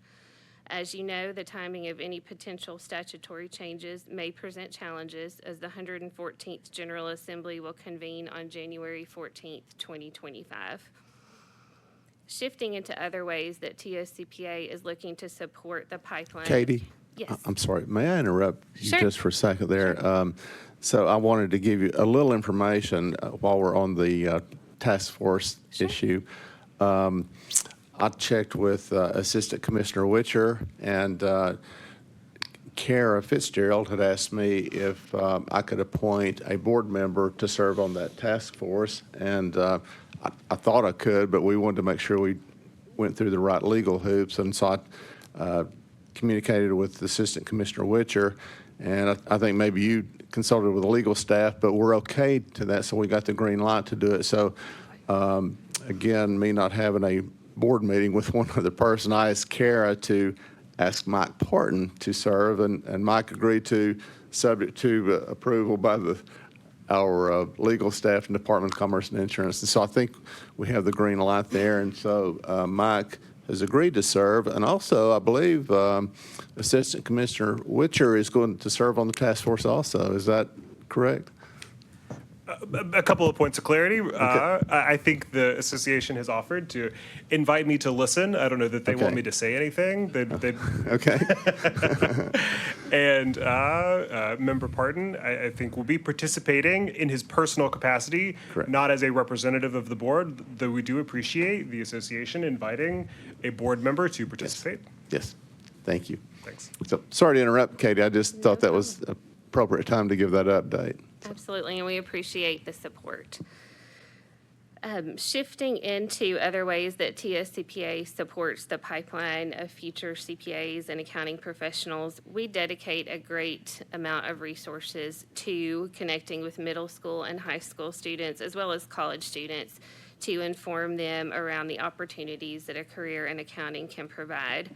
One of the largest opportunities is coming up this next month in November, which is designated as Accounting Opportunities Month across the country. For the third consecutive year, TSCPA will join AICPA and other state societies to visit classrooms across the state. Last year during November, we reached over 1,500 students in 60 classrooms at 27 schools.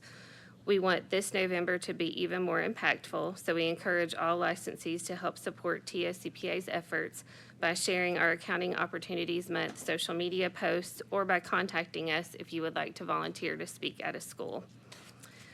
I appreciate your time today, and with that, I'm happy to answer any questions. Otherwise, that concludes my updates. Do we have questions or comments?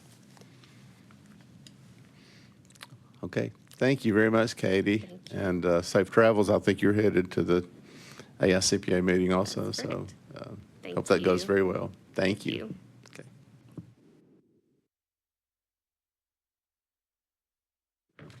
Okay, at this time, we will move to our board committee reports, and first on the agenda is the licensing committee, chaired by Dr. Pam Church. Thank you. We had 3 items to consider.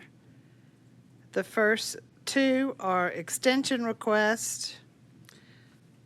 We'll first address Javon Mead, who had a BEC score that expired 5/23/2023. He is requesting an extension to, I'm sorry, my screen messed up. Requesting an extension to 6/30/2025 due to illness and death of a parent, which is, of course, an extenuating circumstance in keeping with what we have done in the past. And this is asked in the environment established by the one-time credit relief initiative that granted an extension to 6/30/2025 for all credits that expired from June 30th, 2020 through May 11th, 2023, and that was due to COVID, or it was granted for everyone, but the reason for that initiative was COVID. So this person has provided documentation, and we had a motion to grant that extension to 6/30/2025. Do we need to vote on each one individually? I think we should. All right. But your motion needs no second. Correct. So we have a motion from the licensing committee to approve this extension. All those in favor say aye. Aye. Those opposed, no. Thank you. In a similar request, Molly Barclay has asked for an extension on her reg score. This expired 9/21/2023. Remember that anything that expired as of May 11th, 2023 was granted automatic extension to 6/30/2025.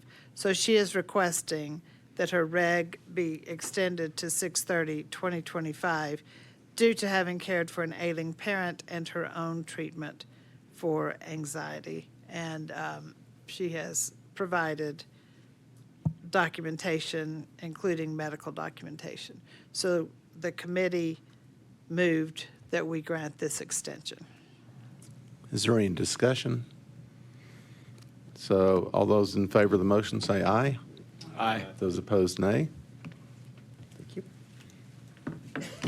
And then finally, as was said earlier, people in East Tennessee have been greatly affected by the impact of Hurricane Helene. And we wanted to grant some relief by offering an exception for CPE credit for those in counties that were affected. So these are extensions, and I will read the motion. Please note that those who are renewing at the end of 2024 will be filing for their renewal of license at that date. Those renewing December 2025 would not be filing yet to renew their license. However, they would be up against a deadline this December for their 20 credit hours to be completed in the current year. So we wanted to grant relief to both of those. There was a motion and second to recommend that the board grant a 6-month extension for CPE required to be completed in 2024 to CPAs working or residing in Carter, Cock, Greene, Hamlin, Hawkins, Johnson, Unicoi, and Washington counties in Tennessee, directing the staff to develop a process to accomplish this, and this will cover those renewing in 2024 and in 2025, and those are the counties established by their, in keeping with what the IRS has established as the affected counties as well.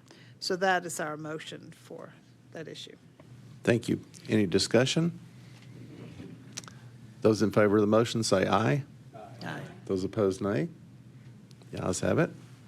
Anything else? That concludes our report. Thank you. Next is the Enforcement Committee, chaired by Kevin Monroe. Thank you, Mr. Chairman. Yesterday in our committee meetings, we reviewed the case and complaint report, which summarizes active and open cases that are not the subject of what we're about to review in the legal report. And then in some detail, the Enforcement Committee reviewed each of the 13 cases that are before the board for consideration. The first 9 of those 13 cases are on what's called the consent agenda, meaning that there is no formal discipline that is proposed. Generally, the cases are recommended either for closure or closure with a letter of warning, but without any proposed penalty per se.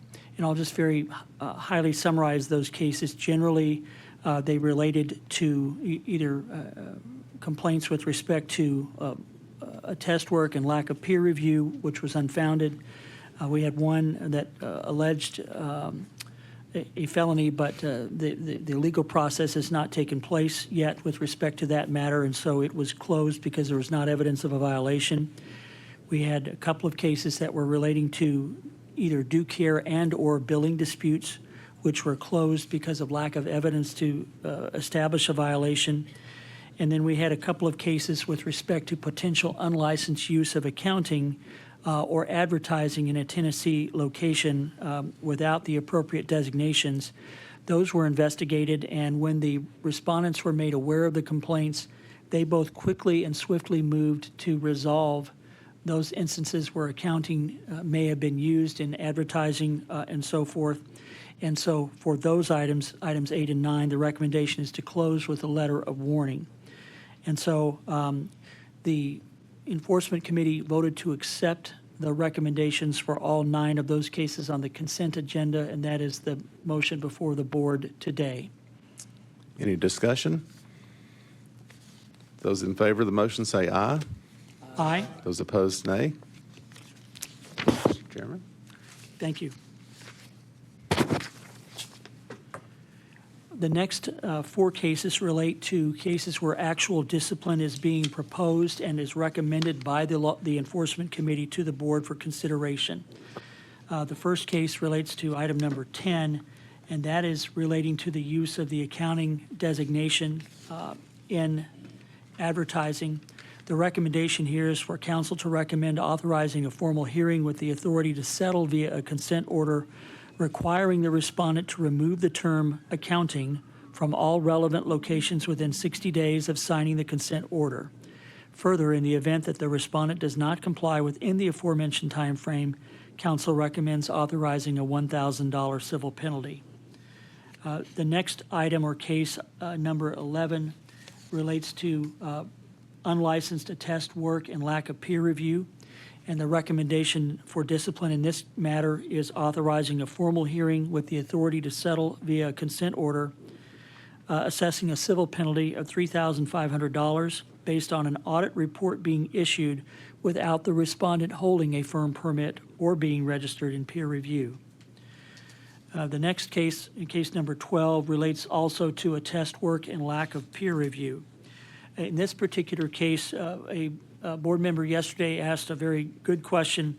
In the synopsis of this case presented to the board, the history indicated that in 2010, one complaint was closed with a $1,000 civil penalty, but in the body of the narrative, it referred to that history as being in 2008. And in follow-up with our counsel, as it turned out, the complaint was initially opened in 2008, and the matter was ultimately cleared in 2010. So that's the reason for the discrepancy there, and I think hopefully that resolves, John, your question. So the recommended discipline in this case is to authorize a formal hearing with the authority to settle via a consent order, assessing a civil penalty of $4,000 based on violations of Tennessee rules and regs for performing attest services in 2022 and for failing to reply to investigation efforts. And then we have one last case, item number 13. This case relates to performing attest services without a license or firm permit. This complaint was referred to us by the Board of Licensing Contractors. And upon investigation, it was determined that the respondent did perform attest services without a license, without a firm permit, or without enrollment in peer review. The respondent also used the CPA designation, all in violation of law, rules, or regs. So the recommendation here is for authorizing a formal hearing with the authority to settle via a consent order assessing a civil penalty of $5,000 based on violations of Tennessee Code for requiring a license, requiring a firm permit, prohibiting accounting designation, and requiring peer review. So those are the 4 recommendations that the Enforcement Committee voted to recommend to the board for its formal and final consideration today. Thank you, Mr. Chairman. Any comments, discussion? Okay, those in favor of the motion say aye. Aye. Those opposed, nay. Thank you. And you stated that concludes your report, right? Yes, Mr. Okay. Chairman, thank you. Thank you very much. Okay, and the last committee report we have is from an executive committee, and I will provide that for you. Certainly all the board members are aware that the board contracts with the Tennessee Society of CPAs. The TSCPA provides the state-specific ethics course for the board. And Each year, we review and update the outline of the subject matter to be covered in the course, and you were provided with that outline in advance of this meeting and actually in advance of the meeting yesterday, and the outline is on your iPads also. So we will ask for approval of that outline. However, I think we can include with that, just do one approval of the executive report. There are a couple other small items. We have travel information that we discussed yesterday, the committee discussed, and the only travel we really had was by our state investigator, Duke Speed, and the committee certainly recommends that we accept that report. And finally, you were provided a financial statement yesterday and also today that shows that for the fiscal year ended June 30, 2024, we had a small deficit, $13,958. Any discussion on any of those matters? Okay, so the executive committee submits proposal that we accept those items, and there's no discussion, so we'll vote. Those in favor, say aye. Aye. Those opposed, no. Okay, thank you so much.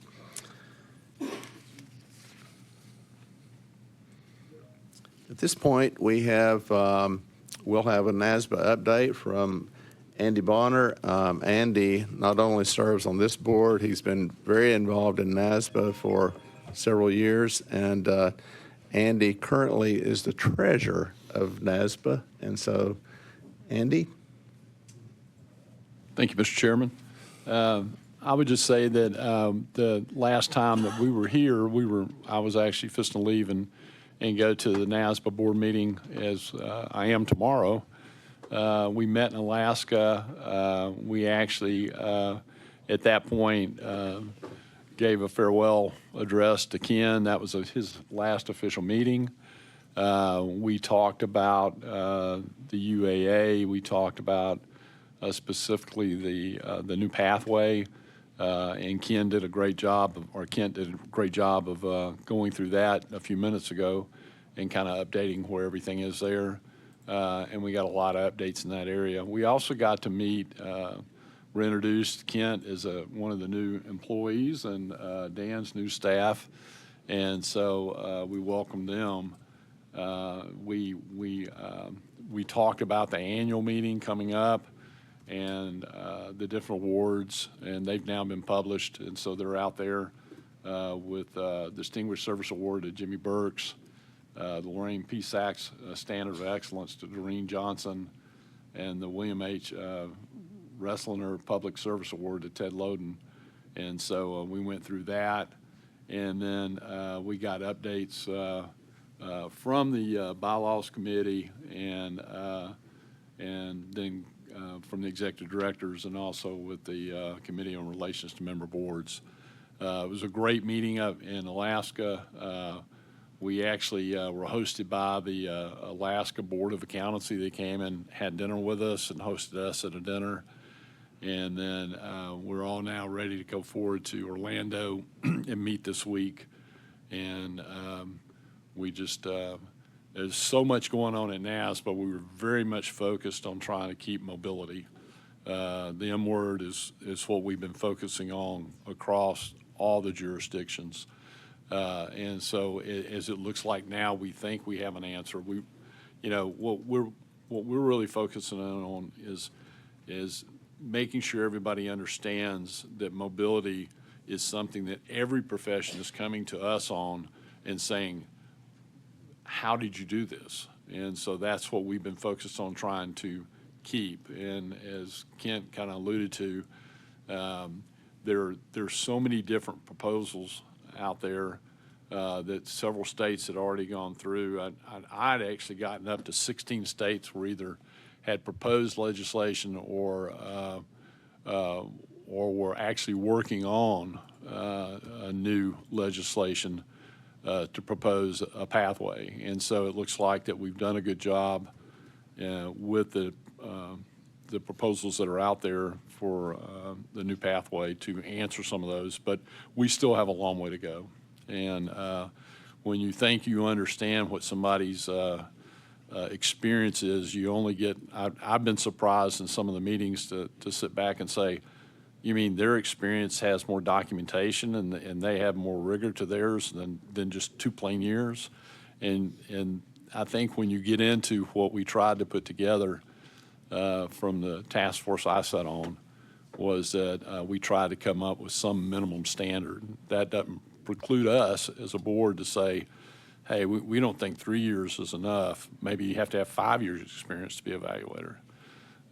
Maybe 1 year of rigor is not enough. Maybe you got to have 2 years of rigor. I know that if you look at the detail from California, and I talked to one of their board members, they actually do more detail analysis of their experience. You've got to document it more than what we had.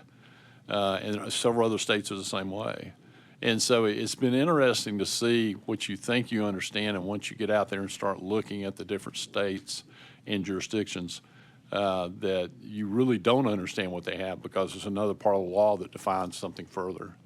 And so I applaud NASBA, and I've been so fortunate and blessed to be a part of being in the process, because we've got a lot of people who are in public accounting, but my focus coming from public accounting for almost 30 years, and now being in banking and private accounting business, that I want to make sure that we can keep the profession alive on the business side too, because I do think, even though I'm a CPA, CGMA, I do believe that the CPAs bring a different perspective to businesses, and I would hate to think that we would not, have CPAs in business and would not be able to do that. So that the framework that's out there right now is exciting to see, and we talked a lot about that at NASBA, in the directors, board of directors meetings, and it's kind of encouraging to see that we're there. I know that in any form that you have somebody underneath you that has come into the profession, and I'll give a great example. I had a young man who graduated with an accounting degree, got burned out, came back into accounting, but decided, hey, I'm just going to get a job in here. When I interviewed him at the bank, he was fantastic. He got it. He had all the accounting courses but 3. And he went ahead and took them, even though they were higher level, but he still lacked 3 courses that he had to have. And when he got into accounting, he was like, this is pretty cool. And the guy is a gifted individual, and his talent is specifically in accounting. And he decided that he would not go back and get the Masters of Accounting, but he got an MBA. But he still couldn't sit for the exam because he lacked those 3 courses. And I would say that even though, the state of Tennessee defines what you got to have accounting-wise. And so, we may have some people that have to go back and get those courses. But he gets it. And because I'm a CPA, I was able to mentor to him and encourage him and talk about, hey, this is what I did on the public side. This is how, if I was an auditor, I would come in here and look at our bank. And I really think that it used to be you had to have 2 years experience, but that 2 years experience had to be in an accounting firm. And we have so many people that have just skipped out and haven't gone into public accounting that are sitting out there with that 4 years of education. I think we're going to have a landslide of people saying, hey, I now want to become a CPA, from this. And so it's encouraging me. It's so exciting to be a part of.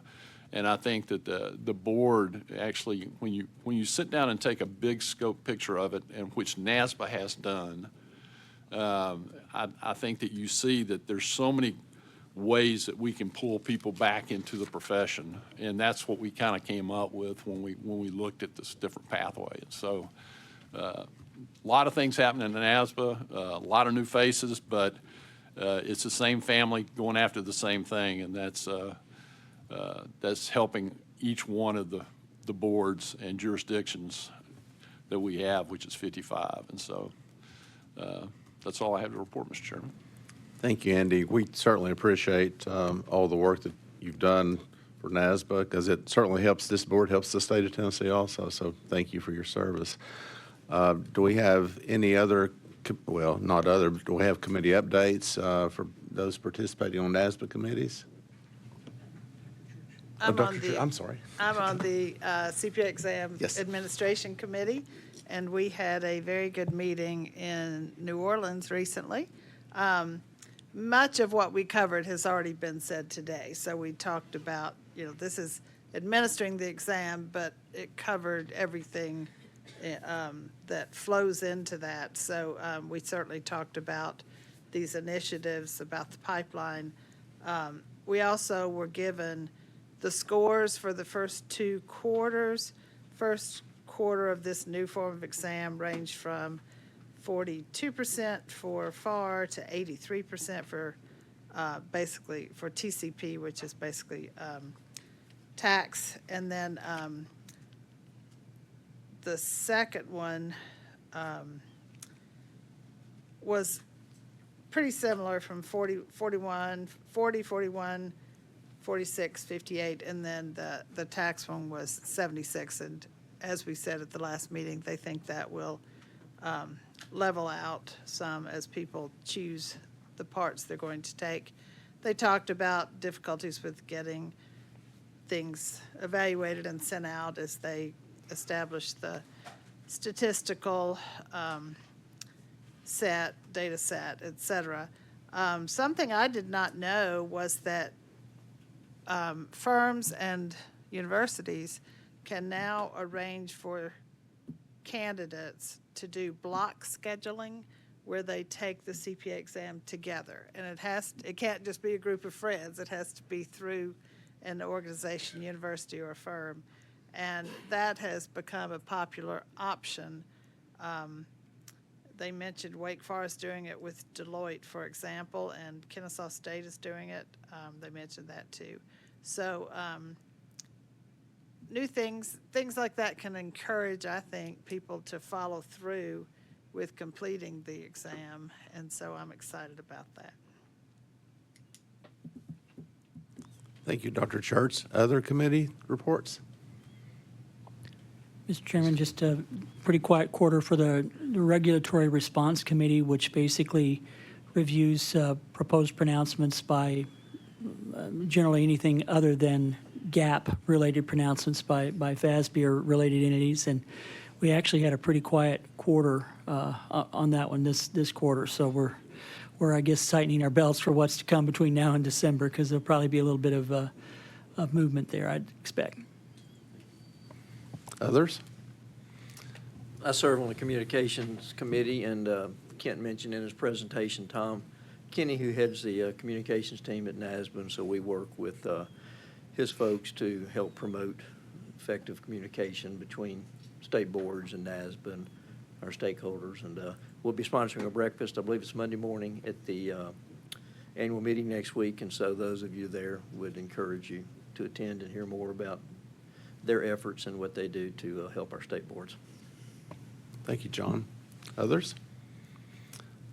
I serve on the Ethics Committee, and we responded to an exposure draft from Peak, AICPA, back in September, and the Peak had asked for comments on some specific questions, and so we provided the responses to those. And it's dealing with proposed revised interpretation for tax services and independence. So if you would like a copy of the response, I can send that to Karen, and you could ask Karen, and we'll be glad to provide that to you. Okay. Any other NASBA committee? I would say that Yep. your committee is going to have a lot of things coming from Peak. Right. As we get ready to meet in November. You've been keeping us busy. Yeah, there's a lot of things on the agenda that we've got to send out and get comments on. And I would encourage each of you to consider volunteering for a NASBA committee. Andy, help me with this. I think the committee sign-ups or applications occurs maybe in March. Do you recall?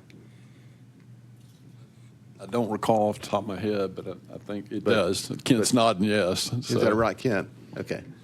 Okay, so each of us will receive emails from NASBA soliciting volunteers, and again, you can see there are a lot of folks are involved in NASBA committees, and I would encourage you to participate as you are able to do so. Okay, at this point, we've reached our public comment period, and I know we have one individual who would like to speak. Karen, do you have any information on others who have signed up? No, sir, there's no one else. No one on the chat box, and, okay. So this time we will recognize Jeff Peak. Jeff is, I believe, from CLA, correct, Jeff? So, welcome. Thank you all for allowing me to speak today. My name is Jeff Peak. I'm a principal with CLA and also a CPA here in Tennessee. I'm going to kind of jump on the bandwagon here a little bit on the conversation today because really I wanted to introduce myself, but also talk a little bit about, our pathways forward and growing the CPA pipeline. Many of you might be familiar with our CEO, Jen Leary, who has been very vocal about the pathways to becoming a CPA in Minnesota.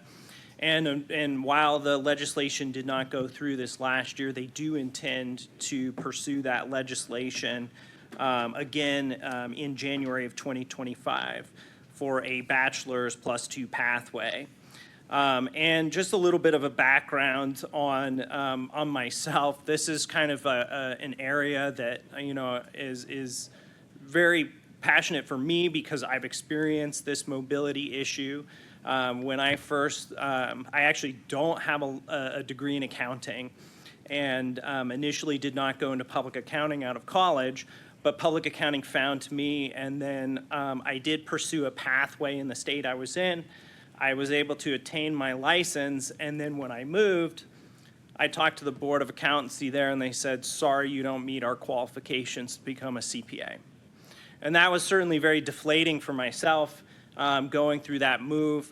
I was able to sort of persevere through that, and eventually, over a period of time, was able to get that license in that state as well. But certainly having the ability to have that mobility, I think, is very important, and certainly important to our firm as well.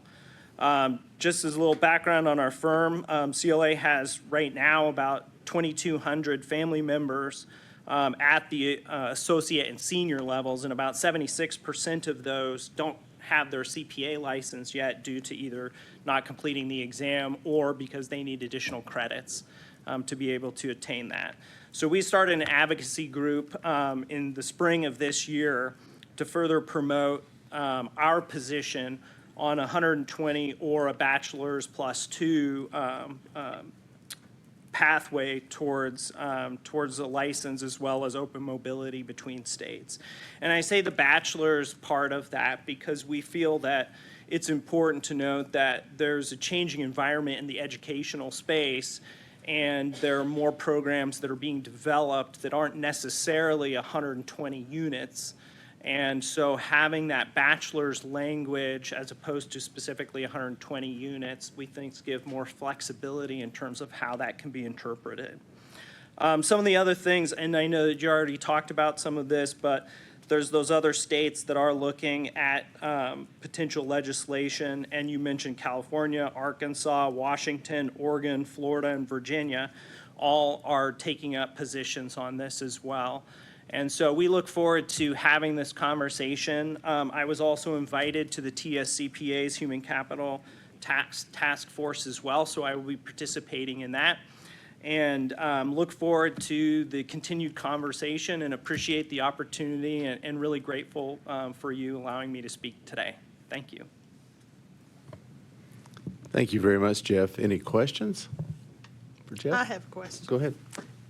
So what has your firm discussed as the best way to preserve mobility? What are you asking us to do as a board? What are you asking of the profession?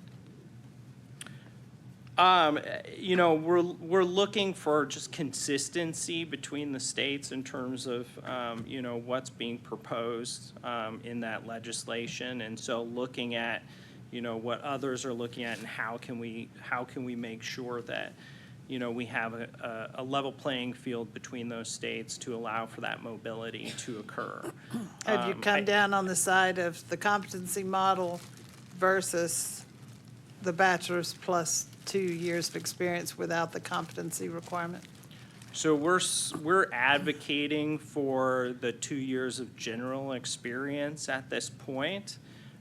Certainly, we want to walk alongside with NASBA as well as TSCPA, the Board of Accountancy, and then also the state as a whole to make sure that we're also looking out for the best interests of the state in general. So we certainly want to walk alongside the group and make sure that we're participating and just adding to that conversation so that we can come to the right place.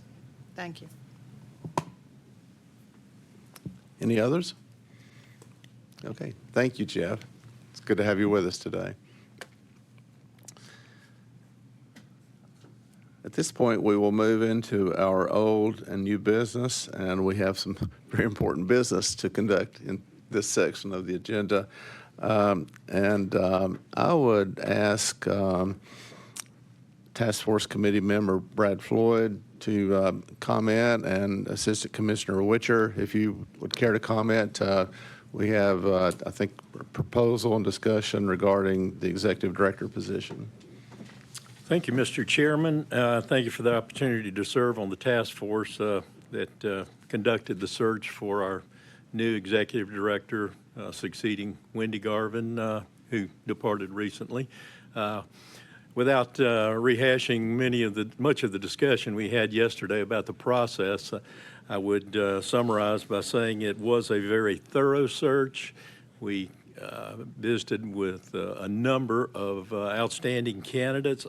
I was a part of the live interview process that occurred last Thursday. We spent the better part of Thursday meeting with 3 finalists, and all highly qualified. It was very rewarding to see such great interest in the position. But at the end of the day, the task force unanimously and enthusiastically selected a recommendation who you met this morning. Jen Binkley is here with us, and I think everyone's had an opportunity to meet Jen. Jen, thanks. You have Jen's resume. She is well qualified, CPA, 10 years plus experience in public accounting, had her own business here recently for the last few years, and is well qualified, we believe, to succeed Wendy. And in order to open the floor for conversation and discussion, I would like to propose that a motion that the board appoint Jen Binkley to the position of Executive Director of the Tennessee State Board of Accountancy and delegate salary negotiations, any other HR functions to department leadership in consultation with the board chairman. I'd like to propose that motion at the present time. Thank you. We have a motion. Do we have a second? I'll second it. Second. Thank you. Now we have discussion. Thank you very much, Brad. And Assistant Commissioner Witcher, I don't know if you have comments at this point. Just want to thank again Member Floyd for participating in our search, and Chairman Gilbert for the board's voice and cooperation and support in the process. Don't have anything to add from my comments yesterday during the committee meetings, other than to say that we're really excited to have Ms. Binkley step into this role and appreciate the board's support of her. Thank you so much. Board discussion? I just want to, first of all, thank you for you jumped on this and got it rolling and went to go find us a replacement and have been very organized in the way that you've handled this and you have represented the state of Tennessee very well in this, and we appreciate all that you've done to bring this candidate to us at this point. And so your organization has really, in the way that you adopted and appointed, got people to be a part of it, expedited this process, and that really makes it better for us as a board. And thank you. Other comments, questions? Mr. Chairman, just also want to just appreciate the work that the staff of the board has done in the interim process to kind of lead us through the activities, prepare for this meeting with an interim executive director who worked very hard along with staff to make that happen, and along with new council coming onto the scene this quarter. As you've alluded to, a lot of change this particular quarter, and just appreciate everybody's kind of working together to keep the ship afloat and moving in the right direction. Thank you. Others? I'll just add, that Reed had sent out to us Jen's resume, and it's easy to see that she's extremely experienced for this position. It was exciting once we heard that she was in that, she'd been nominated to be considered for the job. It seems like that with her Big Four experience, her experience in public accounting, and then also experiencing what the small people have to go through, being self-employed and having your own firm, kind of fits in very well with this board. Thank you. When Wendy let me know that she was resigning, and then you all knew that just a very few days after I learned, but I immediately began communicating with Assistant Commissioner Witcher, and he told me that he hoped to have us a really good candidate for our October meeting.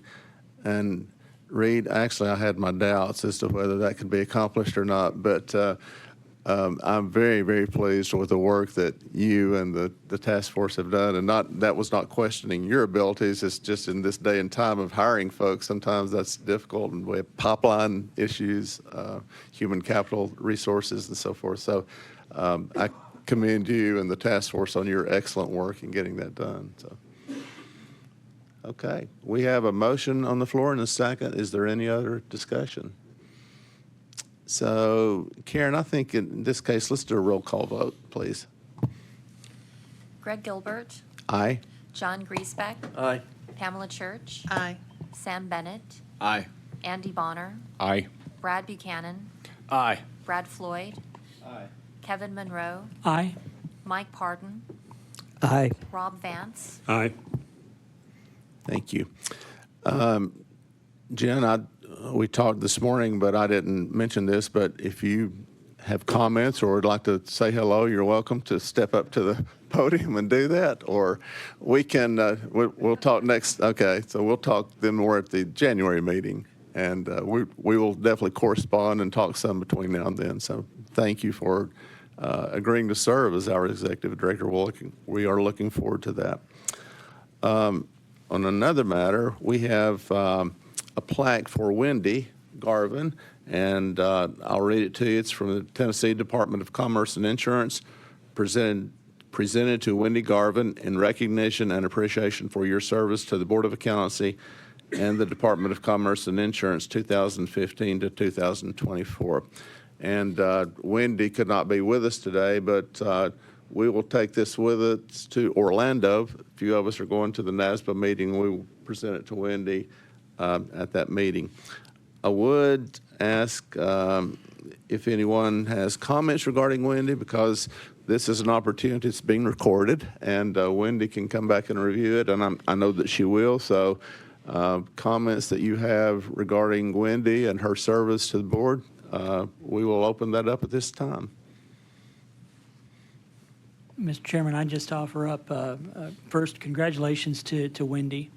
I think she began her service just a few months before I started my service on the board, and it's been wonderful to see her grow through these almost 10 years, and particularly gratifying to see, as Kent and others have acknowledged, the relationships professionally that grew with her counterparts in other jurisdictions, with other societies, with other board members. She just had a good mix of experience there. And I think the criteria that I hold very dear that she always manifested was empathy and a desire to help within the rules and the lanes that we have to operate with, people do the right thing, and to help the board get to the right place on the various decision matters that we had to deal with. And we were very, very blessed by her service. Look very much forward to Jen's service as well going forward. And just am thankful that Wendy's effectively still in the family and more or less just down the block here. And so we'll still get a chance to work with her and Kent and your all's other colleagues as well. And we're blessed to have people that are serving the public interest as Wendy has done. Thank you, Mr. Monroe. Others?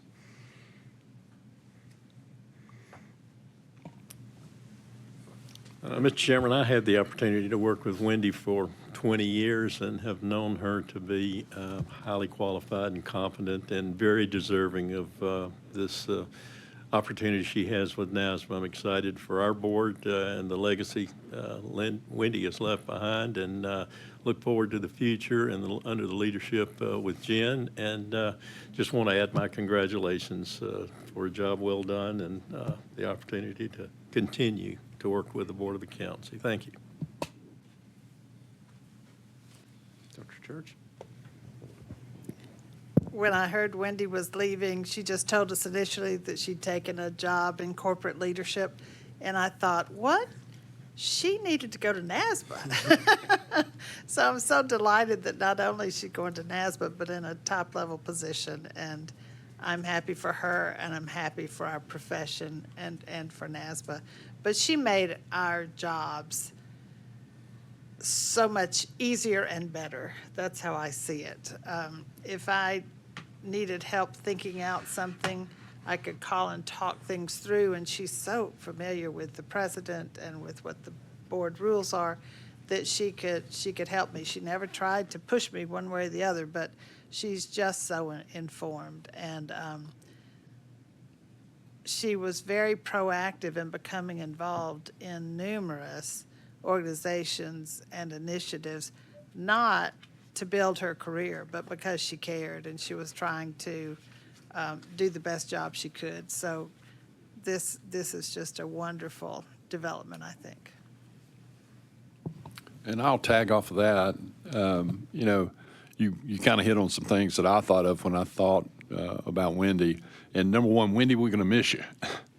But at the same token, we're extremely thankful that you're over at NASBA and you're still working with the profession and you're helping our state board in the process that you're over there. But Wendy was always a voice of reason. She would listen to you. She never tried to sway you to look at one way or another. She took the time to calm the conversation if somebody was upset, to bring it down to listen to the facts. And then she went through the process of let's talk about how that affects. And so by doing so, she understood the rules and the laws so well. She was involved with NASBA and understood what other people were going through at other jurisdictions, that she could walk you through exactly, and you came to your own conclusion that you understood when you finished. And she had the ability to lead. She had the ability to supervise at a level. We don't have near the turnover on our staff that others have. And I credit Wendy for that because she was a voice of reason. She worked, everybody who called the State Board of Accountancy, as I was chair, me and her would talk, and I got to understand that she fully cared about everybody that called and wanted to do the best job she could to help them. And that's rare these days. And Wendy, thank you, because you represented this board so well. You represented the state of Tennessee so well. And you are going to be missed, but here again, we're very excited that you're still in the profession, and we're excited for you for the opportunities you have. But we're also blessed, as Kevin said, that we were a part of your life, all these years and got to work with you.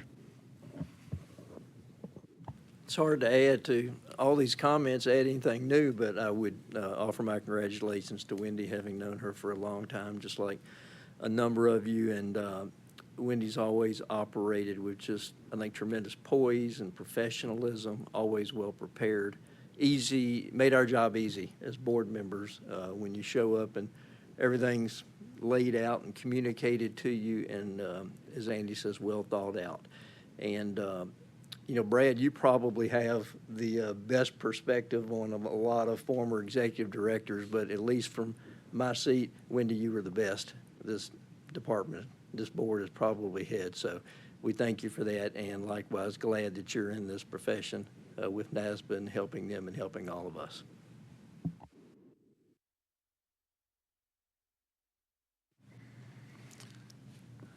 Brad and Mike, I'm sorry that you all didn't have the opportunity to serve with Wendy. You would certainly have enjoyed that, and she was a tremendous leader and person with superb people skills. And I mentioned this yesterday. I've had the opportunity to attend several NASBA meetings, and I think, Andy, at all the meetings, or certainly most all of them, they're breakout sessions, and we were in the Southeast region. And so boards of executive directors from the various boards would be in those breakout sessions. And ultimately, Wendy would end up leading that meeting for the Southeast. She wasn't nominated to do that, but we would talk about potentially controversial subjects, and there would be disagreement in the room. And then the question would be, Wendy, what do you think?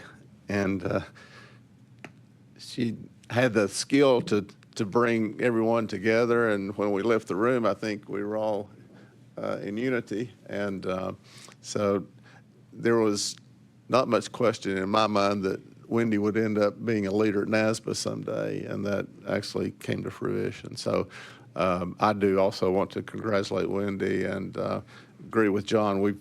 This board certainly has never had a better executive director, and she will do extremely well at NASBA. And Pam, in response to one of your comments, I think Wendy certainly did not tell us where she was going in her resignation notice, but that was at the request of NASBA. They wanted to do a public announcement of her hire, so she was kind of bound by that. It was a pleasant surprise. Yes, yes. Okay, any other comments? Okay, so thank you, Wendy, for your service, and we will miss you. And Jen, we look forward to your leadership. The last thing that I have is just a very quick piece of information that the TSCPA has, I know for at least a couple of years, maybe longer, had some interaction with the past chairs of the Board of Accountancy. Kevin, I'm not sure if you met with Kara and her leadership team, but they've continued to do that, and Wendy and I were scheduled to participate with them in late September, and Wendy was no longer with us, though she helped arrange the meeting. And but that meeting is very informative. The TSCPA folks basically providing updates to me as board chair on initiatives, and certainly any of those that bear repeating at this meeting, I'll certainly share that with you, as did former board chairs. I will ask at this point if there's any other new business or old business for us to consider. Mr. Chairman, at Yes, our sir. July meeting, we approved changes, the board did too. Yes, sir. Peer review requirements and our rules, and I was just curious if maybe we can get a brief update on that rulemaking process, the status of it, where we stand on that from our staff.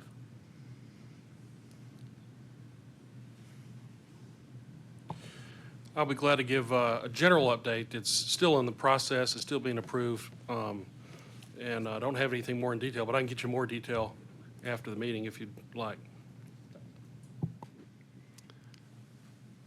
I believe that, this may have been Wendy, but someone told us that they anticipated that process to be complete by January is my recollection, and that could be way off base, but does that sound reasonable, Taylor? So Laura has been working more intimately with that than I have. I've just been handling the disciplinary work with Lee, and then Lee just came on to it. So I don't think he has much information on the top of his head about where it is in the process currently. But I will touch base with Laura, and then I'll touch base with Karen, and she can get you out guys more information in an email after the meeting. Great, thank you. Thank you, Mr. Griesbeck. I'll add real quick, just so you all are on the same page and maybe have some comfort in this. So they're 5 or 6 sign-offs that take place after the board approves a rulemaking. I believe all of the departmental approvals have taken place, and so it's now gone out to other state agencies and the governor's office that have to sign off on our rulemakings. Thank you. Any other new or old business? Okay, if not, I will entertain a motion to adjourn. So moved. So move a second. All in favor? Thank you.